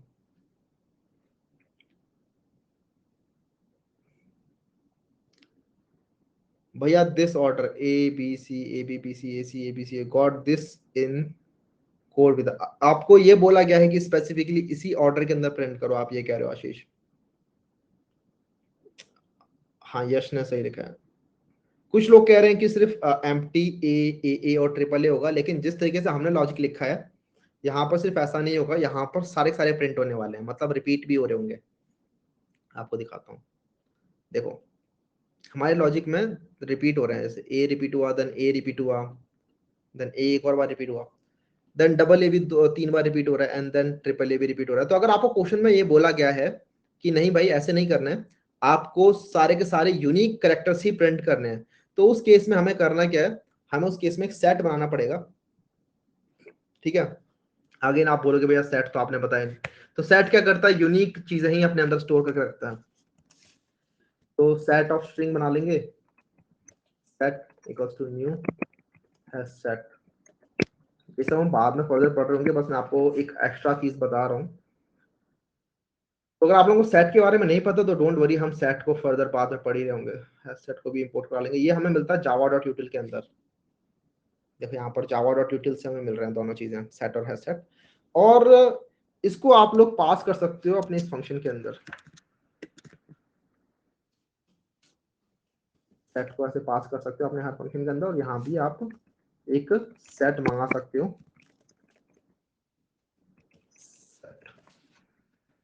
और इस बार आप लोग ऐसे प्रिंट ना करने की बजाय, प्रिंट मत करो, इस बार आप सेट में डालते चलो सब चीजें। सेट डॉट एड करंट, और वही जो सेट ऊपर था वही सेट यहाँ भी कॉल हो जाएगा, वही सेट यहाँ भी कॉल हो जाएगा। ऐसा करते चलोगे तो सेट के अंदर कुछ चीजें डल जाएंगी। मतलब सेट सेट करता क्या, यूनिक चीजें ही रखता है अपने अंदर। तो अगर एक बार उसके अंदर ए डल गया तो दोबारा वो ए नहीं डालेगा। सिमिलरली अगर एक बार ए डल गया तो दोबारा वो ए नहीं डालेगा अपने अंदर। तो इस तरीके से हम इंश्योर कर सकते हैं कि हमें यूनिक चीजें मिल रही होंगी। उसके बाद हमें बस कुछ नहीं करना, for every string S in this set बस हमें प्रिंट कर देना है आउट। एस नहीं होगा, यहाँ पे कुछ और नाम लेते हैं, एस टी प्रिंट कर दो। इस तरीके से करोगे तो अब हम बस क्या कर रहे हैं, एक बार हमने कॉल करा दिया, लेकिन कॉल कराते टाइम हम कुछ प्रिंट नहीं करा रहे थे, हमें देखा हमने कुछ प्रिंट नहीं कराया। तो एक बार जब फंक्शन हमारा कॉल हो गया उसके बाद हम प्रिंट करा रहे होंगे, क्योंकि हमें पता है सेट के अंदर चीजें डल गई हैं कुछ, और सेट के अंदर यूनिक चीजें ही डली होंगी। तो अब हम इसे कॉल करेंगे। तो यहाँ पर देख रहे हो empty, then A then triple A और देन ए। ऑर्डर मैटर नहीं करता है, ऑर्डर फर्क नहीं पड़ता, आपके क्वेश्चन में आप लोगों को बोलेंगे भी नहीं। और इस तरीके से हमारी चीजें प्रिंट हो जाएंगी। टाइम एंड स्पेस कॉम्प्लेक्सिटी बता दो। चलो आप लोगों को ये तो समझ में आ गया होगा। अब नेक्स्ट हम टाइम एंड स्पेस कॉम्प्लेक्सिटी बात ही करने वाले थे। तो यहाँ पर हम देखते हैं कि हो क्या रहा है। सबसे पहले तो टाइम एंड स्पेस कॉम्प्लेक्सिटी आप लोगों ने मेरे को बताई नहीं यहाँ पर क्या आ रही थी। सबसे पहले तो यार हमें देखते हैं यहाँ पर हो क्या रहा है। मैं आपको बताता हूँ हमारे टोटल स्टेप्स कितने बन रहे हैं। अगेन वही टाइम कॉम्प्लेक्सिटी जब भी निकालने की बात आती है तो मैंने आपको बता रखा है, हमेशा काउंट करो कि कितने ऑपरेशन आपको करने पड़ रहे हैं, राइट, कितने स्टेप्स बन रहे हैं, कितने ऑपरेशन करने पड़ रहे हैं। तो यहाँ से आप लोगों ने चलना स्टार्ट किया था, हर एक जगह पे आप 2 ऑपरेशन कर रहे हो, राइट, ऐसा कुछ ट्री बन रहा है, हर जगह पे आप 2 स्टेप में टूटते जा रहे हो। और यहाँ पर आप लोगों के पास 2⁻0 स्टेप है, यहाँ पर 2⁻1 ऑपरेशन है, यहाँ पर 2⁻2 ऑपरेशन है, एंड सो ऑन।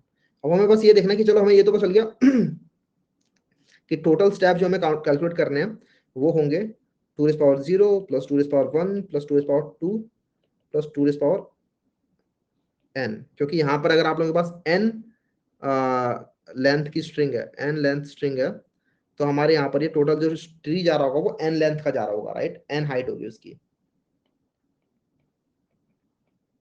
जैसे हमारे यहाँ पर ABC था तो हमें दिख रहा है कि ये 3 लेंथ का बना था, 1 2 3, राइट, 1 2 3 इस तरीके से।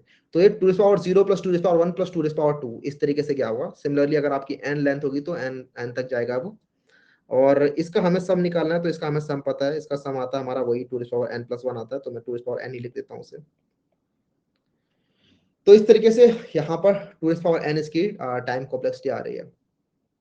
स्पेस कॉम्प्लेक्सिटी की बात कर लेते हैं, तो स्पेस कॉम्प्लेक्सिटी आपको दिख रहा होगा इसके अंदर बिग ऑफ n आएगी। बिग ऑफ n कैसे आ रही है भैया, तो बेसिकली आप कर क्या रहे हो, आप जब भी रिकर्जन के अंदर कॉल करते हो तो रिकर्जन के अंदर जो रिकर्सिव स्टैक की हाइट होती है ना, उतना ही इसके अंदर स्पेस यूज हो रहा है। जितना लंबा रिकर्जन का स्टैक बनता जा रहा है, जितना ऊंचा रिकर्जन का स्टैक बनता जा रहा है, उतनी ही इसकी हाइट बनती जा रही है। कोई कह रहा है n-1, छोटी छोटी चीजों में ध्यान मत दिया करो, ठीक है। आप जब टाइम कॉम्प्लेक्सिटी बात कर रहे हो तो आप बड़े बड़े इनपुट के लिए देख रहे हो, वहां पर एक 1 से कुछ फर्क नहीं पड़ने वाला। यहाँ पर n-1 करूंगा तो मैं यहाँ पर तब n आएगा, लेकिन मैं मर्जी है, ठीक है।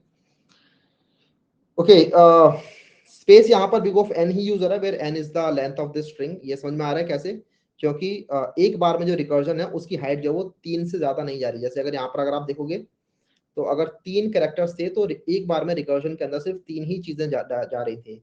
ये कैसे हम पता लगा सकते हैं, जैसे आप देखो, आप यहाँ से करते हैं, आप लोग यहाँ से यहाँ गए, देन यहाँ से यहाँ गए, एंड देन यहाँ से यहाँ गए।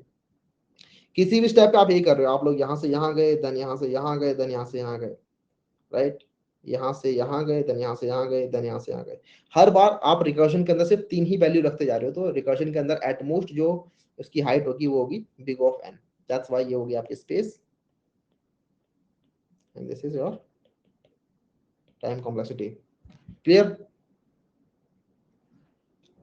2⁻n बता तो दिया भाई, कैसे आ रहा है? कुछ नहीं समझ आया, दोबारा देखने एक बार वीडियो समझ में आएगा। 3 बार रिपीट कर चुका मैं। नेक्स्ट क्वेश्चन के ऊपर मूव कर रहे हैं हम, टावर ऑफ हनोई प्रॉब्लम के ऊपर। जीपी पढ़ाओ, ज्योमेट्रिक प्रोग्रेशन जाके खुद पढ़ो, ज्योमेट्रिक प्रोग्रेशन आपको पढ़ाया होगा ये तो, आई थिंक 11th 12th में था या 10th में था, कुछ आइडिया नहीं मेरे को, लेकिन हाँ ये तो था। 2 मिनट का ब्रेक पढ़ना है, चलो ठीक है। मंसूब कह रहा खुद पढ़ना पड़ेगा भैया, हाँ जी खुद पढ़ना पड़ेगा आपको। जीपी तो मैं क्या ही बताऊं, ये तो एक छोटा सा, ये तो एक जीपी का फंक्शन होता है। जीपी के अंदर आपको सम निकालना है, तो सम का फंक्शन क्या होता है, सम का फंक्शन होता है a⁴n-1 अपॉन में r-1, बस ये लगा दो।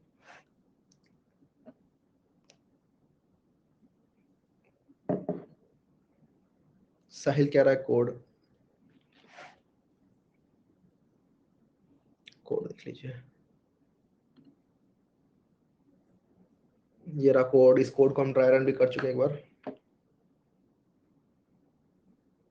बिना सेट के ओपी दिखाओ प्लीज।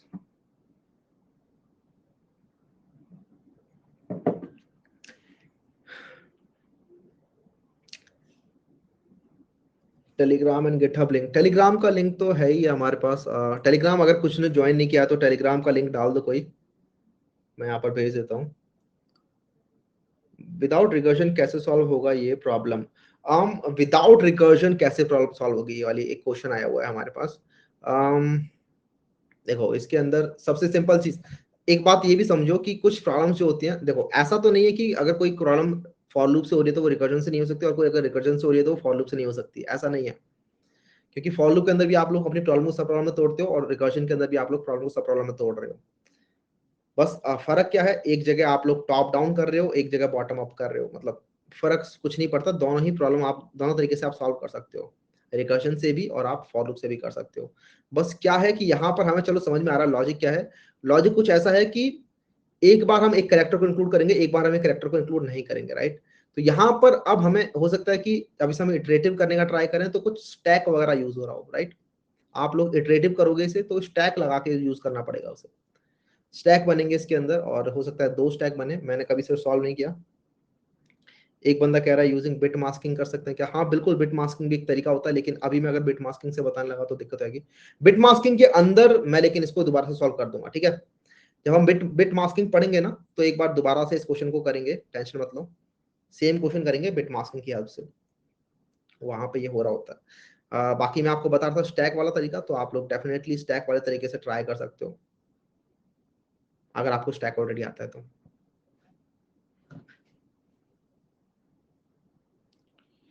कितने क्वेश्चन करने पड़ेंगे आपके ऊपर डिपेंड करता है यार, कितने क्वेश्चन करने के बाद काफी लोग होते हैं जो कि 3-4 क्वेश्चन करने के बाद भी करने आता है। मैं तो कहूंगा कि आप लोगों को अगर इनफ अच्छे से, अगर आपको प्रॉपर स्ट्रॉन्ग होल्ड पानी है किसी भी टॉपिक के ऊपर, तो एक बार तो इजी इजी क्वेश्चन कर ही लिया आप लोगों ने गीक्स वीक्स के ऊपर जाके, या फिर अगर वो नहीं करने, थोड़े से आप लोग चाहते हो मिक्सचर ऑफ क्वेश्चन मिले, तो इंटरव्यू बिट के ऊपर काफी सिलेक्टेड क्वेश्चंस हैं, आप लोग वो जाके ट्राई करो,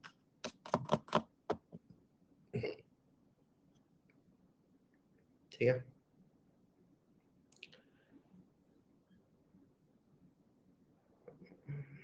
चलिए अगले क्वेश्चन मूव करते हैं। ये भी काफी अच्छी प्रॉब्लम है, टावर ऑफ हनोई। अगेन मैं यहाँ पर यही कहूंगा कि जैसे मैं यहाँ पर इस ट्री के अंदर जा रहा था, देख रहे हो, इस ट्री के अंदर फर्दर जा रहा था, और जैसे जैसे मैं जा रहा था, हो सकता है काफी लोगों को समझ में ना आ रहा हो कि ये ट्री के अंदर भैया कैसे जा रहे हो, और मैंने ट्री को आधे में छोड़ दिया, क्योंकि अब मुझे इस ट्री को फर्दर ऐसे ले जाना पड़ेगा, A B C then 1 and then C, इस तरीके से, सॉरी एंड देन ए, इस तरीके से, एंड देन फिर फर्दर 2 पार्ट में, देन वो 2 पार्ट फर्दर 4 पार्ट में टूटेंगे, लेकिन वो करने की जरूरत नहीं है। अगेन मैं आपको वही कह रहा हूँ, रिकर्सिव लीप ऑफ फेथ रखो और उससे हो जाएगा। बस आप लोगों को प्रॉब्लम को सब प्रॉब्लम में तोड़ना है, उसके बाद ज्यादा नहीं सोचना होता। कैसे बनेंगे तो मैंने आपको कुछ प्रैक्टिस के क्वेश्चंस भी दिए हैं, आप लोग उसके बाद वो भी जाके सॉल्व करने का ट्राई करना, आप लोगों से फिर होने लगेंगे,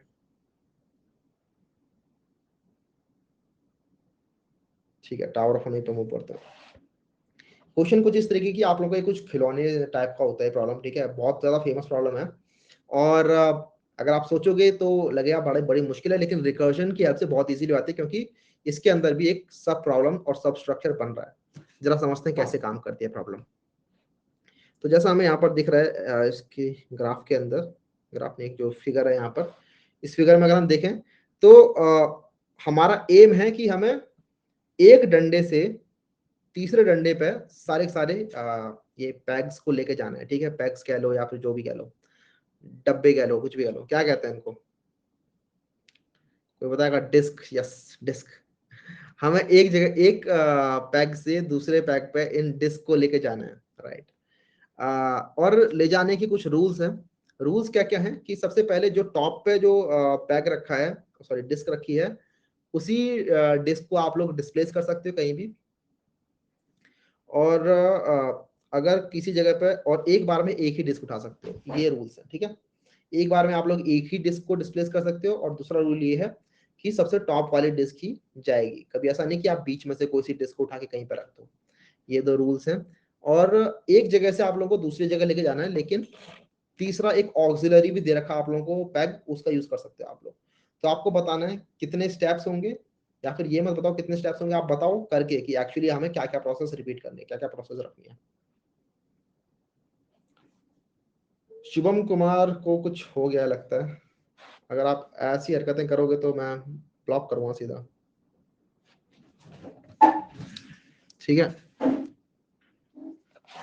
क्या लैग वैग हो रहा है क्या कुछ? नो लैग, ऑलराइट, ठीक है। गुड, देन क्वेश्चन को समझते हैं। क्वेश्चन समझ में आया कि नहीं आया बताओ मेरे को। अच्छा क्वेश्चन समझ नहीं आया, ऑलराइट।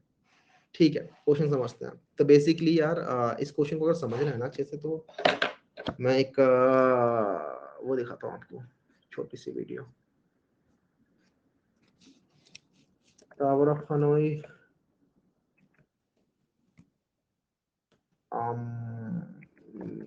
विक्की के ऊपर उन्होंने दे रखा है अच्छे से।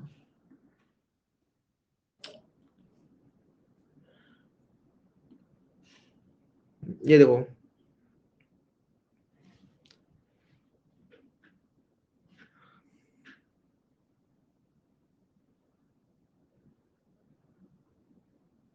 इसको देखो आराम से, देख रहे हो कितनी मेहनत करनी पड़ रही है इनको, इन 4 बॉक्सेस को वहां ले जाने में, 4 डिस्क को वहां ले जाने में। ठीक है, ये क्वेश्चन है। पहले रेड को बीच में रखा, देन येलो को उधर रखा, देन रेड को उसके ऊपर, देन ब्लू को बीच में, देन रेड को इधर, येलो को इधर, रेड को बीच में, फिर ले गए बड़े वाले को इधर, फिर छोटे वाले को इधर, येलो वाला उधर, रेड वाला उधर, ब्लू वाला इधर, रेड बीच में, येलो चला गया अपनी जगह पे और रेड चला गया अपनी जगह पे। And that's how you move all the disk from A to C. ठीक है, ए टू सी इस तरीके से हम लेके जा रहे हैं। अब क्लियर है प्रॉब्लम? तो ये इस टाइप की कुछ प्रॉब्लम है और आप लोगों को हाँ यही प्रिंट करना है। एक बार में एक ही डिस्क उठा सकते हो। तो यहाँ पर ये 4 डिस्क हैं, तो इस तरीके से हम लेके जा रहे होते हैं। ये क्वेश्चन कुछ इस तरीके से दिया होता है आप लोगों को, ये देखो यहाँ पे इस तरीके से पड़ा होता है और ये बच्चे देखो सॉल्व कर रहे हैं। ये पीछे देख रहे हो ये वाली प्रॉब्लम, इसको तो सॉल्व करने में सालों लग जाएंगे किसी को।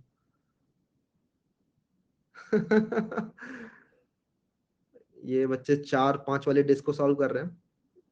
एक्सपोनेंशियली इसके अंदर ग्रोथ होती है, एक्चुअली एक्सपोनेंशियल इसके अंदर स्टेप्स बन जाते हैं। तो अगर आप एक भी डिस्क को बढ़ा देते हो तो आपका आंसर एक्सपोनेंशियली बढ़ जाता है। बचपन से कर रहा है पीछे वाला। ठीक है, तो हमें क्वेश्चन समझ में आ गया, वेरी गुड। तो ऐसे ही कुछ क्वेश्चन है यहाँ पर, आप अगर आप देखोगे तो 1 2 3 कुछ लिखा हुआ, राइट, 1 2 3 डिस्क के नाम है 1 2 3। एक्चुअली हमें प्रिंट क्या करना है, हमें प्रिंट ये करना है कि जो भी हमें स्टेप करने पड़ेंगे। एक्चुअली आप समझ लो कि एक प्रोग्राम बनाना है, एक रोबोट को एक प्रोग्राम बनाना है जो कि ह्यूमंस को इंस्ट्रक्शन दे रहा है या फिर कुछ भी हो रहा है। ठीक है, वो बता रहा है कि आपको अब क्या करना है, क्योंकि ह्यूमंस अगर करने बैठेंगे तो वो गलती कर सकते हैं। तो वो बताएगा कि मूव 1 फ्रॉम ए टू सी, पहला स्टेप बताएगा। देन अगला स्टेप बताएगा मूव, अगला स्टेप क्या बताया इसने, अगला स्टेप बताया इसने move two from A to B, इस तरीके से। देन अगला स्टेप बताएगा move 1 from C to B. देख रहे हो, पहला स्टेप, दूसरा स्टेप, तीसरा स्टेप एंड सो ऑन। इस तरीके से आप लोगों को ये 7 स्टेप्स जो भी बन रहे हैं यहाँ पे, 4 5 6 और 7, सातों स्टेप बताने हैं। तो हमें दिख रहा है कि मैंने आपको बताया भी एक्सपोनेंशियल ये जा रहा है। तो अगर आपके पास 3 डिस्क हैं तो 2n-1 जैसा हमें दिख रहा है ये बन रहा है। तो अगर आप लोगों के पास 4 डिस्क हो जाएंगी तो आप लोगों के पास 15 2 - 4 - 1 कितना होता है, 15 हो जाता है, राइट। 15 हो जाएंगे, 15 आपको ऑपरेशंस परफॉर्म करने पड़ेंगे। एंड सिमिलरली वहां पे जो भी थी, वहां पे अगर आई थिंक एटलीस्ट 30 तो थी, वो 30-31 तो थी।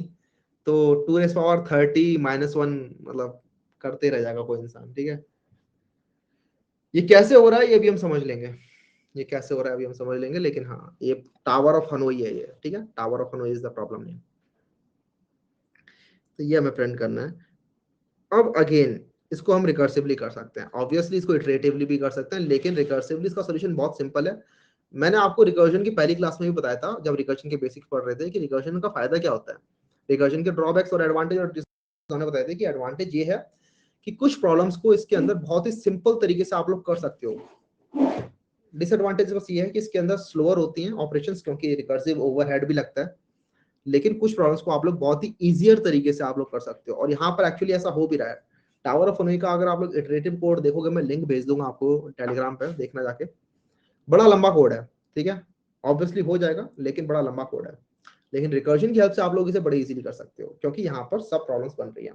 सब प्रॉब्लम्स कैसे बन रही है मैं आपको बताता हूँ। हमें करना क्या है, हमें एक जगह से 1 2 और 3, ठीक है, 1 2 3 कैसे है इसके अंदर, ऊपर से स्टार्ट हो रहा है,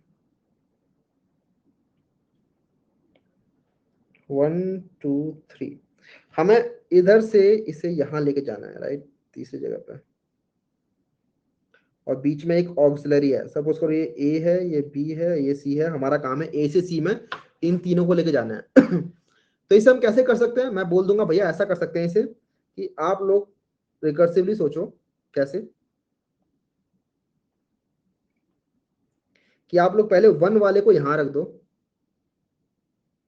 ठीक है, 1 वाले को यहां पे रखो पहले, और ये 2 और 3 को यहीं पर रहने दो, 2 यहाँ पर, 3 यहाँ पे, और उसके बाद अब ये प्रॉब्लम क्या बन गई, अब ये प्रॉब्लम छोटी हो गई कि नहीं हो गई। पहले हमें 3 को ले जाना था ए से सी, राइट, पहले हमें इन 3 को लेके जाना था ए से सी, 1 2 3 को लेके जाना था। अब मैंने बोल दिया नहीं, अब 3 को लेके नहीं जाना, अब सिर्फ 2 को लेके चले आओ ए से सी। कैसे लेके जाओगे मत पूछो, again recursive leap of faith अगर करोगे तो बहुत खुश रहोगे। बस ये सोचो कि किसी भी तरीके से रिकर्जन ने यहाँ पर कुछ काम किया, रिकर्जन का मैजिक सपोज करो, बाय सम रिकर्जन मिरेकल या मैजिक, ये हो गया ऐसा कि ए से सी पे ये चले गए तीनों, मतलब ये दोनों, 3 चला गया और 2 चला गया, और 1 जो है अभी भी यहीं पर रखा हुआ है। तो अगला स्टेप क्या है, बस 1 को बी से सी पे ले जाना है, ठीक है, अगला स्टेप बस ये बच जाता है हमारा, कि बस 1 को उठा के बी से सी पे रख दो। तो 1 2 3 तीनों चले गए। आप बोलोगे भैया ये तो आपने बस 3 स्टेप में कर दिया, मैं बोलूंगा नहीं, 3 स्टेप में नहीं किया मैंने, यहाँ पर क्या किया है मैं आपको बता रहा हूँ, ये 3 स्टेप नहीं है, यहाँ पर रिकर्जन मैजिक वाला जो है इसके अंदर बहुत सारे स्टेप्स हुए होंगे, वो मैं आपको नहीं बता रहा हूँ, वो मैं आपको नहीं बता रहा हूँ, ये बस मैं कह रहा हूँ कि ये रिकर्जन पे छोड़ दो। हमने बस ये देखा क्या प्रॉब्लम सब प्रॉब्लम में टूट रही है, क्या बड़ी प्रॉब्लम थी उससे हम छोटी इसे तोड़ पाए, सब प्रॉब्लम के अंदर मैं बोल रहा हूँ हाँ तोड़ पाए, कैसे तोड़ पाए, बस 1 को उठा के बीच में रख दो, ठीक है, 1 को हमने उठाया बीच में रख दिया। अब ये जो प्रॉब्लम बनी, 1 को उठा के रखने के बाद जो प्रॉब्लम बनी, ये प्रॉब्लम हमारी सब प्रॉब्लम बन चुकी है। अब हमारा काम है 2 3 को ए से सी पे लेके जाना, ठीक है, 2 3 को ए से सी पे लेके जाना है। उसके बाद फिर वापस हम जब 2 3 हमारे यहाँ पे चला गया तो उसके बाद हम वापस 1 को यहाँ पर डाल सकते हैं और हमारा काम यहाँ पर खत्म हो जाएगा, ठीक है, मैजिक हो रहा है, क्लियर है। कंफ्यूज्ड क्यों हो भाई, मैं बता रहा हूँ, हमें रिकर्जन के अंदर यही होता है, प्रॉब्लम की सब प्रॉब्लम हमें ढूंढनी होती है, प्रॉब्लम से सब प्रॉब्लम बनानी है, बड़ी प्रॉब्लम से छोटी प्रॉब्लम बनानी है।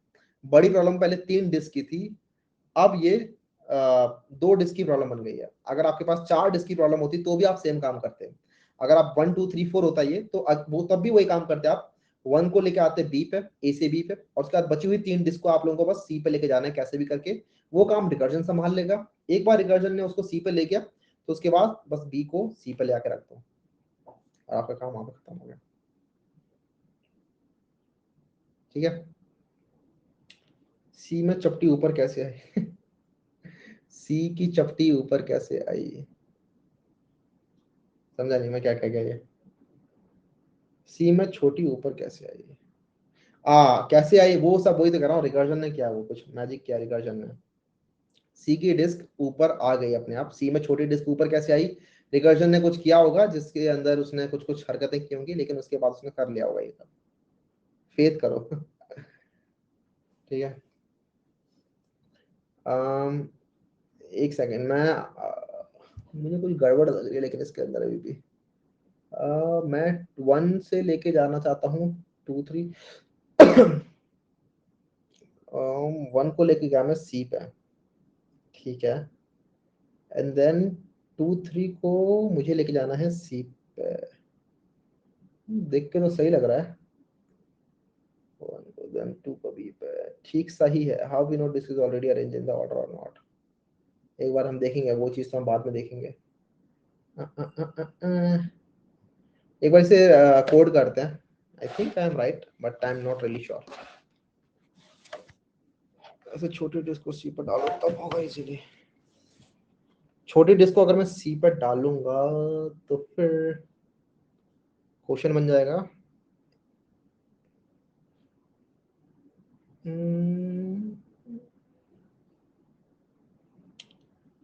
अच्छा, ओ, okay okay okay okay okay. अच्छा, मैंने आई थिंक उल्टा कर दिया पूरा का पूरा, अभी मेरे दिमाग में चमका है। Can be ignore all this, just ignore all this, मतलब this is also a valid solution, लेकिन इससे हमारा आंसर ठीक से प्रिंट नहीं होगा।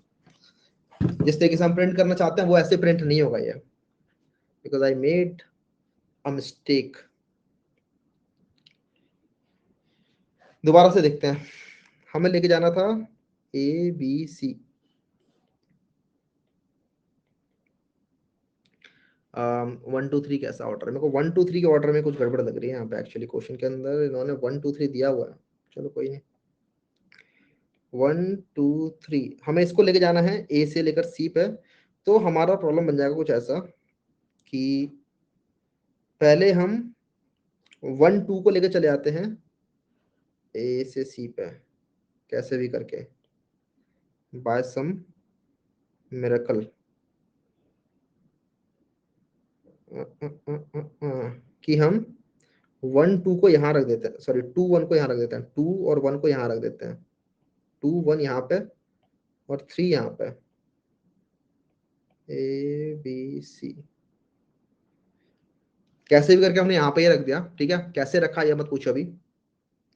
उसके बाद हमने 3 को ए से सी पे रखना है, ए बी सी। तो 3 को हमने यहाँ रख दिया, अभी भी 2 और 1 यहीं पर रखे हुए हैं, ए बी सी। और उसके बाद हमारा काम बन जाता है इन दोनों को सी पर रखना। हाँ, ये है प्रॉब्लम। ऊपर सब प्रॉब्लम ठीक से बनाई नहीं थी मैंने एक्चुअली। अब हमारा काम बनता है कि 3 के ऊपर 2 1 को रखना।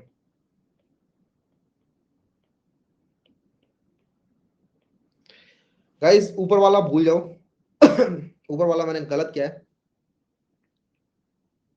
वो लॉजिक भी सही था। मतलब ये देखो, लॉजिक दोनों ही सही है, मतलब हाँ लॉजिक सही है, लेकिन मेरे को ये पता है प्रिंट ऐसे ही कर पाओगे आप लोग आंसर, ठीक है। हमें प्रिंट करना है पहले 1 से 2 1 2 को इधर लेके आए, उसके बाद हम ए से सी पे ले जाएंगे 3 वाले डिस्क को, और उसके बाद फिर रिकर्जन की हेल्प से हम 1 2 को भी अपनी सही जगह पर रख देंगे। अब क्लियर है? एकदम से दिमाग में याद आया बाद में कि इस तरीके से ये काम करने वाला है नहीं, प्रिंट नहीं कर पाएंगे ठीक से ऐसे करेंगे तो ऊपर वाले को हम छोड़ सकते हैं, इसको हम मार्क करते हैं रॉन्ग, और ये वाला करेक्ट है, ठीक है। एक्चुअली यहाँ पर ठीक से सब प्रॉब्लम बन भी नहीं रही है, ऊपर वाले के अंदर आप देखोगे तो ठीक से सब प्रॉब्लम बन नहीं रही है। यहाँ पर हो क्या रहा है कि हमारी प्रॉब्लम जो है 1 2 3 से स्टार्ट हो रही है, राइट। 1 2 3 से स्टार्ट हो रही है, बन तो रही है सब प्रॉब्लम, प्रिंट नहीं हो पाएगा लेकिन इस ऑर्डर से करोगे तो, क्योंकि हमारी प्रॉब्लम जो है वो है ऊपर से 1 2 3 ऐसे है। तो आप लोगों की प्रॉब्लम 1 2 3 है, यहाँ पर आप करके आ रहे हो 1 को यहाँ पर रखा, आप 2 3 के लिए सॉल्व कर रहे हो, राइट। ऐसे नहीं करना चाहिए, हमें 1 से ही स्टार्ट करके सॉल्व करना चाहिए। तो इसीलिए मैं वही कह रहा था कि हम यहाँ पे करके आ रहे हैं, पहले 1 2 को इधर लेके आ गए, अभी भी हमारी 1 2 ही प्रॉब्लम है, फिर हम 3 को मूव कर देंगे, 3 को मूव करना तो आसान है, एंड देन स्टिल हमारी 1 2 ही प्रॉब्लम है। तो हम इसीलिए मैं कह रहा था ना, प्रिंट कर नहीं पाएंगे ठीक से अब, लेकिन अब प्रिंट हो रहा होगा आसान से, ठीक है। लर्न द थॉट प्रोसेस, वही learn the thought process. Thought process को समझना जरूरी है, इसीलिए लाइव क्लास के अंदर अपने कुछ खुद के कुछ फायदे होते हैं। एनीवेज, आप लोगों को समझ में आया होगा मैं क्या कह रहा हूँ। मैं दोबारा बताता हूँ, वैसे तो रॉन्ग वाला ए टू बी मूव करेगा। मैं दोबारा बताता हूँ, कपिल को समझ में आ गया है। मैं चाहता हूं कि मेरी प्रॉब्लम जो है 1 2 3 ऐसे रहे, ठीक है। 1 ऊपर 2 नीचे 3 नीचे, और मुझे पता है कि हाँ रिकर्शन इसके अंदर अपना काम करेगा, रिकर्सिवली चीजें हो रही होंगी, लेकिन मैं प्रिंट करना चाहता हूँ 1 2 3 ऊपर से प्रिंट हो। इस वाले सोल्यूशन के अंदर जो मैंने रॉन्ग वाला सोल्यूशन है, इसको अगर आप देखोगे तो इसके अंदर क्या हो रहा है, मैंने 1 को मूव कर दिया, लेकिन अब मेरी प्रॉब्लम अलग ही हो गई, अब मेरी प्रॉब्लम 2 3 से स्टार्ट हो रही है, तो इससे हमारा आंसर ठीक से प्रिंट नहीं हो पाएगा। यहां पर हमारा आंसर ठीक से प्रिंट हो रहा होगा क्योंकि हम स्टिल 1 2 3 करके कर रहे हैं। और इवन अगर हम कोड देखेंगे, क्योंकि मुझे तो याद है कोड कैसे कोड काम करता है, तो इसीलिए मैं समझ पा रहा हूँ ठीक से कि क्या गलती करी है मैंने। लेकिन जो लोग पहली बार देख रहे होंगे उनको शायद इतना जल्दी चमकेगा नहीं कि भैया दोनों में दिक्कत क्या है, ऊपर वाले में दिक्कत क्या है, ये वाला सही कैसे है। लेकिन वो चीज अभी समझ में आएंगी। तो अगर हमारा फंक्शन ऐसा था, क्वेश्चन अगर देखो, क्वेश्चन अगर हम ऐसा था कि फंक्शन, नाम दे रहा हूं मैं क्वेश्चन को, function move n from a to c using b, right. Function हमारा कैसा है, मैंने दोबारा बताता हूँ। फंक्शन के अंदर यहाँ पर है काउंट, ठीक है, यहाँ पर आएगा काउंट, यहाँ पर आएगा फ्रॉम, अगले में आएगा टू, और सबसे लास्ट वाले में आएगा ऑक्सिलरी, ठीक है, यूजिंग विच। तो फ्रॉम टू ऑक्सिलरी का यूज करते हुए, तो यहाँ पर हम क्या करेंगे, n-1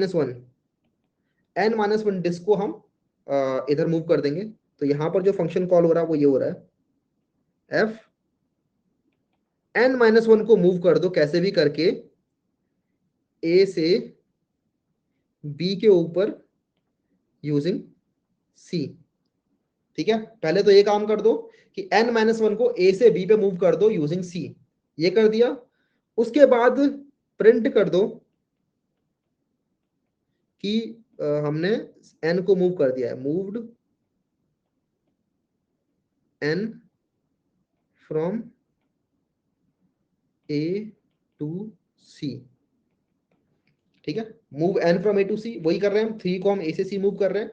और उसके बाद अगले स्टेप में क्या कर रहे हैं, अगले स्टेप में अगेन हम फंक्शन कॉल कर रहे हैं कि अब जो बची हुई n-1 थी दोबारा से उनको आप b से c पे मूव कर दो यूजिंग a।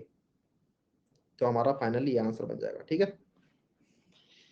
क्या यहां पर कोई दिक्कत, रिकर्शन कहाँ चल रही है, why not from n from aux to, ये सब चीजें मत पूछा करो।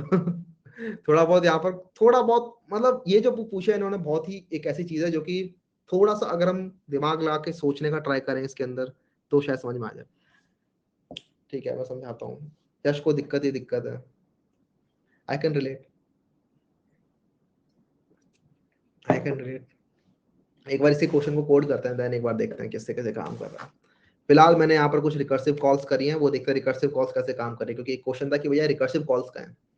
तो ये मैंने f के बाद दोबारा से जो f लिखा है वो एक्चुअली रिकर्सिव कॉल ही है, बट ऐसे समझ में नहीं आएगी। Let me just code first, static void tower of Hanoi.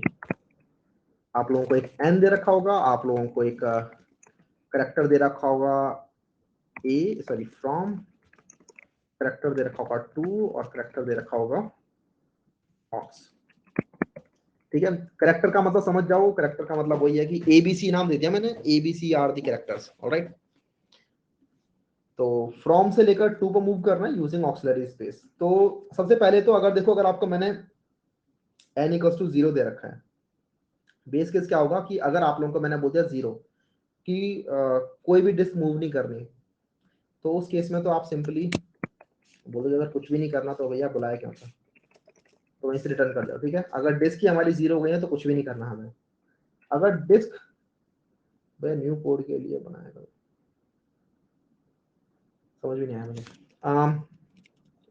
उसके बाद हमने कहा कि चलो एक काम करते हैं, पहले एक रिकर्सिव कॉल मारो आप, और n-1 डिस्क को आप, जैसे मैंने यहाँ पे देखो बताया था कि n-1 डिस्क को आप लोग a से ऑक्स पे ले जाओ यूजिंग दिस c, राइट। देख लो n-1 को हम a से ऑक्स पे ले जा रहे हैं यूजिंग 2, तो n-1 को आप फ्रॉम से ऑक्स पे ले जाओ यूजिंग 2। ऐसा करने के बाद आप जो n वाली डिस्क है उसको अपनी जगह पे ले जाओ, मूव n from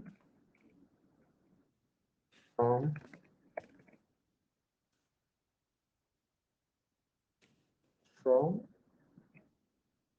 2, ठीक है। और उसके बाद फिर जब ये लास्ट वाली डिस्क मतलब अगर चली गई है उधर,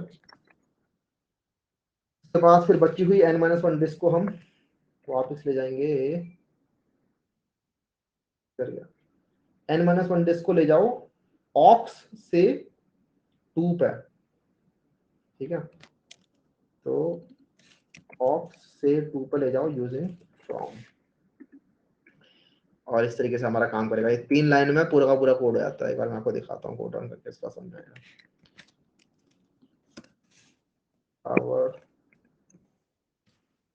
फनोई n की वैल्यू सपोज करो 3 है, 3 डिस्क के लिए करते हैं, और हम a से मूव करके c पे ले जाना चाहते हैं इन तीनों को यूजिंग b, ठीक है। तो ये हमारा फंक्शन है जिसका काम है ये करना कि इतनी डिस्क को इस जगह से इस जगह पे ले जाना है यूजिंग दिस। और हर बार जब भी रिकर्जन कॉल होगा, उस रिकर्जन का मतलब ये रहने वाला है, रिकर्जन का मतलब ये रहने वाला है, जितनी बार भी रिकर्सिव कॉल हो रही है उसका मतलब यही है कि जो इतनी डिस्क है, यहाँ पर चाहे जितना भी नंबर लिखा हो, इतनी डिस्क को इस जगह से इस जगह पे ले जाना है यूजिंग ये, ठीक है। और एक बार जरा चला के दिखाते हैं। तो इसने हमें आंसर दे दिया है कुछ कि पहले तो 1 वाली डिस्क को ए से सी पे रखो, उसके बाद 2 वाले डिस्क को ए से बी पे रखो। एक बार मैं इसे लगा के देखूं चलेगा कि नहीं इससे, क्या ये इसके जैसा है, देखते हैं क्या ये इसके जैसा है कि नहीं है।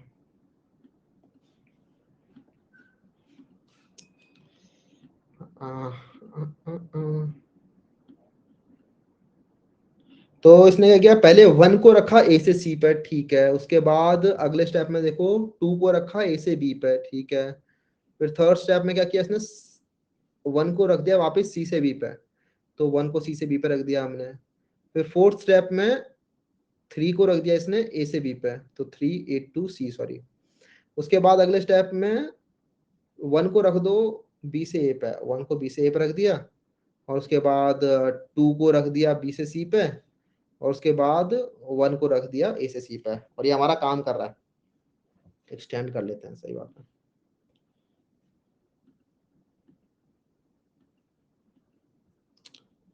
तो ये हमारा कोड तो भैया काम कर रहा है, ठीक है। अब जरा समझते हैं मैंने क्या किया है। कोड तो हमारा काम कर रहा है, कोड वो कर रहा है जो हमें चाहते थे। इस कोड को अगर कोई लेके जाएगा उस साइंस म्यूजियम में, तो अगर साइंस म्यूजियम में वो 4 डिस्क दे रखे हैं चाहे 10 डिस्क दे रखी है, उस बंदे के ऊपर डिपेंड है वो कितनी मेहनत करना चाहता है। लेकिन ये कोड जो है वो आउटपुट उसको लाके दे देगा कितनी भी डिस्क के लिए, और उसका काम है बस ये काम करना। देखो अगर मैं यहाँ पर n की वैल्यू डालता हूँ 5, तो हम सबको पता है 2 power 5 minus 1 which is 31 operation होंगे अब। तो ये देखो इसने 31 ऑपरेशन प्रिंट कर दिया है कि आपको भैया ये सारे काम करने हैं, ये सारे काम कर दिए तो आप ये डिस्क मूव कर पाओगे। वहीं पे अगर 5 के बाद 5 डिस्क मैंने सिर्फ बढ़ा दी तो सिर्फ 31 ऑपरेशन से हो जाएगा 1023, है ना। ये देखो कितने सारे ऑपरेशन हो गए, अब करते ही चलो बस, डिस्क की डिस्क मूव करते चलो बस। तो इस तरीके से यहाँ पर बहुत सारे ऑपरेशन परफॉर्म हो रहे हैं। एनीवेज समझते हैं इसको। 1 के लिए देखते हैं, अगर सिर्फ एक ही डिस्क होगी तो क्या होगा। अगर सिर्फ एक ही डिस्क है तो बस एक ही डिस्क को ए से सी मूव कर दो। जरा एक डिस्क के लिए समझते हैं इस कोड को, देन 2 डिस्क के लिए देखेंगे, देन 3 डिस्क के लिए देखेंगे, एंड सो ऑन, और आपको समझ में आएगा फिर। तो अगर आपके पास n इक्वल्स टू 1 है, तो यहाँ पर हो गया टावर ऑफ हनोई को हमने कॉल किया n-1 के लिए, मतलब 0 के लिए, फ्रॉम टू ऑक्स यूजिंग 2। तो अभी फिलहाल अभी मैं आपको ऐसे दिखाता हूँ यार, यहाँ पे समझ नहीं आएगा। यहाँ देखते हैं, रिकर्जन को समझना है, ठीक है। रिकर्जन को समझना है आपको, प्रॉब्लम की सब प्रॉब्लम तोड़ के दिखा दी, ठीक है। मैं ये भी नहीं कह रहा कि ये आप लोगों के पास बहुत ही इंट्यूटिव थी, इवन मुझे भी नहीं। जब मैंने पहली बार देखा था टावर ऑफ हनोई को, तो मैंने तो पढ़ा ही था, टीचर ने पढ़ाया था कॉलेज के अंदर, एंड देन लगा था ओके बहुत ही बढ़िया है। तो I am not expecting you to code this by yourself अगर पहली बार कर रहे हो तो, एंड इट्स ओके। कुछ एल्गोरिथम्स, कुछ प्रॉब्लम्स ऐसी होती हैं जो कि पढ़नी पड़ती हैं पहले, उसके बाद सॉल्व होती है वो क्वेश्चन। और I think tower of Hanoi is one of the problem जिसके जैसा कोई और प्रॉब्लम दोबारा मिलेगा नहीं। लेकिन इससे आप लोग रिकर्जन बड़ी इजीली समझ सकते हो कि रिकर्जन अच्छा कैसे काम करता है, तो उसके लिए ज्यादा इंपॉर्टेंट है।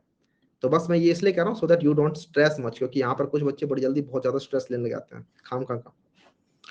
तो क्वेश्चन था हमारा कि एक डिस्क को मूव करना है ए से सी यूजिंग बी। तो मैंने बताया सबसे पहले एक रिकर्सिव कॉल होगी जो बोलेगा n-1, ठीक है, एक डिस्क है तो 1-1 कर देगा, 0 डिस्क को मूव कर दो ए से बी यूजिंग सी, वो ये करेगा, ठीक है।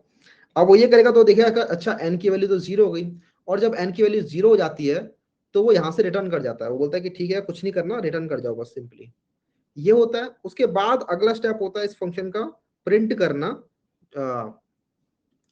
करना, मूव n फ्रॉम टू 2, ठीक है। तो बस ये प्रिंट कर देगा कि भैया 1 को मूव कर दो a टू c, ये प्रिंट कर दिया इसने। उसके बाद इसने फर्दर एक कॉल किया, नीचे वाला कॉल, ठीक है, टावर ऑफ हनोई वाला कॉल। तो उसने अगेन 0 के लिए कॉल किया, 0 को मूव कर दो इस बार ऑक्स से, मतलब ऑक्स क्या है यहाँ पे, ऑक्स है b to c using a। तो अगेन यहाँ पर 0 हो गया, तो इसी वजह से यहाँ से भी रिटर्न हो जाएगा, बस कुछ नहीं होगा। तो सिंपल एक लाइन प्रिंट हो रही है बस, ठीक है, ये लाइन प्रिंट हुई और हमारा काम खत्म हो गया। हमारी तीनों कॉल्स हो गई और तीनों कॉल्स ने कुछ नहीं किया, मतलब इन दोनों कॉल्स ने तो पीछे जाके कुछ किया ही नहीं, बस एक ही आंसर प्रिंट हुआ। अब जरा यहाँ पर 2 डिस्क करते हैं। ऑब्वियसली हमें पता है कि सिर्फ एक ही डिस्क होगी तो उसको उठा के बस सी पे रख देंगे, कुछ भी नहीं करना। लेकिन अगर 2 डिस्क होंगी, ओ सॉरी, लेकिन अभी फिलहाल यहाँ पर कोड को समझो, फिर मैं डिस्क वो दिखाता हूँ आईपैड। अच्छा, अगर 2 होंगे तो क्या होगा, 2 होंगे तो पहले स्टेप में 1 को आपको ए से बी रखना है, फिर 2 को ए से सी रखना है, देन 1 को बी से सी रखना है। 3 स्टेप में काम कर सकते हो। जरा देखते हैं। तो ये तो 1 वाले के लिए था, अब 2 वाले के लिए देखते हैं। अगर 2 हो रखी होंगी तो क्या होगा, तो सेम चीज होगी। 2 होगा तो आपको ए से सी पर ले जाना है यूजिंग बी, राइट। तो सबसे पहला काम क्या करना है, n-1 मतलब 1, और ए से बी पे ले जाओ यूजिंग सी। उसके बाद ये वाला फंक्शन कॉल होगा, ठीक है, यहाँ पे जो भी फंक्शन है ये भी कॉल होगा अपना अंदर, तो ये भी अपने अंदर सेम काम करेगा। 0 को ले जाओ, अब इसके लिए ये वाला फ्रॉम है, ये वाला टू है, और ये वाला ऑक्स है, समझना। इस फंक्शन के लिए अब क्योंकि ये दोबारा से फंक्शन कॉल हुआ है, तो इस फंक्शन के लिए ये ए तो फ्रॉम है, बी टू है, और सी ऑक्स है। तो इस तरीके से ये वाला फंक्शन काम कर रहा है, इस तरीके से टावर ऑफ हनोई काम कर रहा है। तो इसके लिए भी सेम काम होगा। इस बार हम दोबारा काम करेंगे कि फ्रॉम से ले जाते हैं ऑक्स के ऊपर यूजिंग 2। तो यहाँ पर 0 होगा तो सिंपली रिटर्न हो जाएगा, कुछ भी नहीं होगा। और फिर उसके बाद हम प्रिंट कर देंगे। प्रिंट क्या कर रहे हैं, मूव कर दो 1 को फ्रॉम टू 2, ठीक है। तो फ्रॉम है ए और 2 है बी, तो ये चीज प्रिंट हो गई। और उसके बाद नीचे भी कॉल होगा ये, लेकिन नीचे भी कोई फायदा नहीं है कॉल करने का, क्योंकि 0 ही हो जाएगा ये। तो 0 देन ऑक्स था सी टू बी यूजिंग ए, लेकिन ये भी रिटर्न कर देगा, कुछ भी नहीं, क्योंकि 0 ही है। नंबर ऑफ स्टेप्स तो 2n-1 है। इसके बाद यहां से काम हो गया तो यहां से ऊपर जाएगा ये, और अगेन यहाँ के लिए कॉल कर देगा ये। 1 को लेके जाना है हमें, सॉरी, पहले कॉल करने से पहले एक चीज और प्रिंट करेगा ये, राइट। ये वाला फंक्शन, ये फंक्शन अब ऊपर वाली कॉल में आ गए, हम इस वाली कॉल में आ गए, तो ये वाला काम तो हो गया इसका। अब ये चीज प्रिंट करेगा। तो ये बोलेगा मूव कर दो 2 को, मूव कर दो फ्रॉम टू 2, ठीक है। तो फ्रॉम क्या है, ए है, टू 2 है सी, राइट। ये प्रिंट हुआ। और उसके बाद ये कॉल कर देगा दोबारा से n-1 मतलब 1, और इस वाली कॉल में आएंगे हम, ठीक है, इस बार इस वाली कॉल में। तो 1 ऑक्स क्या है, ऑक्स है बी, 2 है सी यूजिंग ए, और अब ये भी कॉल करेगा अपने अंदर, तो 0, तो इसके लिए ये हो जाएगा फ्रॉम, ये हो जाएगा 2 और ये हो जाएगा ऑक्स। तो पहली वाली कॉल आएगी पहले तो, ठीक है, ये वाली कॉल। इसीलिए मैं कभी भी ये अंदर जाता ही नहीं, क्योंकि मैं खुद कंफ्यूज हो जाता हूँ मैं इतना कंफ्यूज हो रहा हूँ, तो आप लोग तो अलग ही लेवल पे। अच्छा आईपैड नहीं दिख रहा,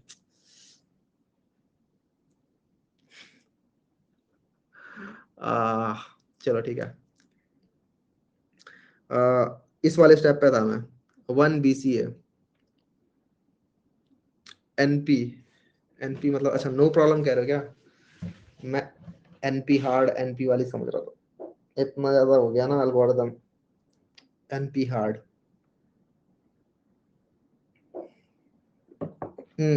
ठीक है। From to and then X aux. अच्छा, तो पहला स्टेप है कि फ्रॉम से लेके जाओ ऑक्स पे which is A using 2, and then print करो जो भी इस है ये डिस्क 1, राइट। 1 को लेके जाना है B2C, और उसके बाद ये 0 वाला स्टेप। तो 0 वाले स्टेप में तो कुछ नहीं करना, अगले स्टेप में क्या करना था, ऑक्स से लेके जाना है 2 पे यूजिंग P। तो ये तो कुछ भी नहीं करेगा, 0 प्रिंट करेगा। तो 3 लाइनें प्रिंट हुई हैं, एक ये प्रिंट हुआ था पहले, देन ये प्रिंट हुआ उसके बाद, और फाइनली ये प्रिंट हुआ कि आप भैया 2 डिस्क लेके जाना चाहते हो ना यहाँ से यहाँ। तो पहला काम तो ये करो, 1 2 है ना, पहला काम तो ये करो 1 को A से B पहुंचा दो। तो 1 को आप पहुंचाओ A से B, तो आपने पहले 1 को यहाँ पहुंचा दिया, तो 1 यहाँ से उड़ जाएगा मतलब। उसके बाद अगला काम करो, 2 को पहुंचाओ A से C, ठीक है, तो 2 को हम पहुंचाएंगे A से C, 2 यहाँ पे आ जाएगा।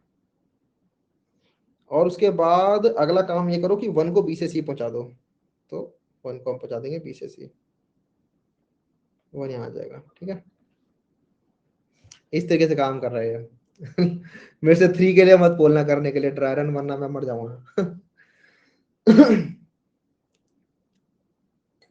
आंखों से आंसू निकल गए, हाँ मेरे भी निकल रहे हैं।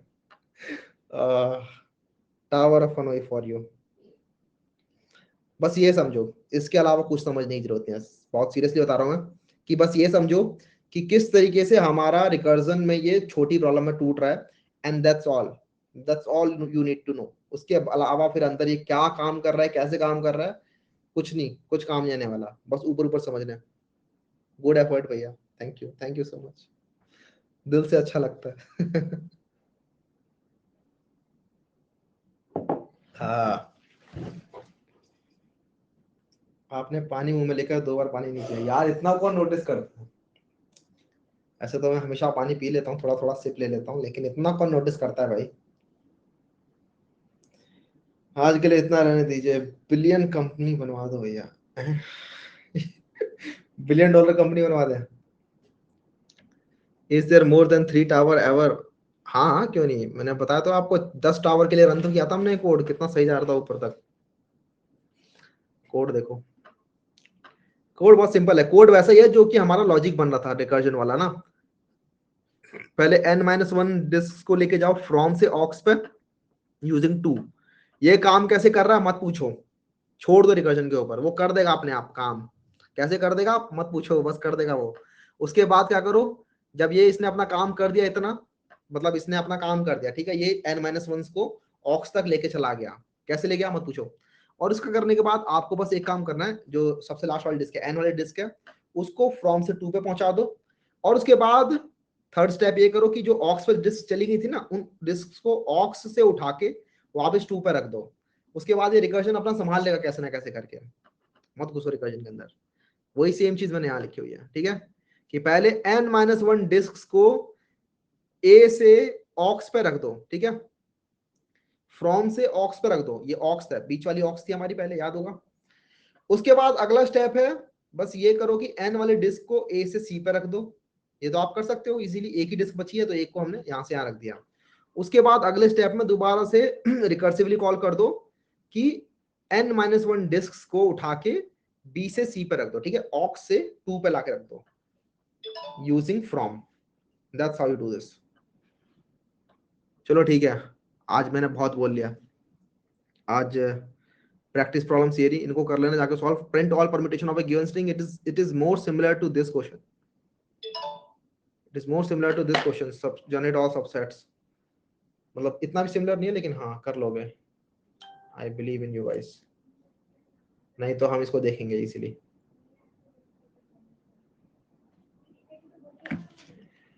उसके बाद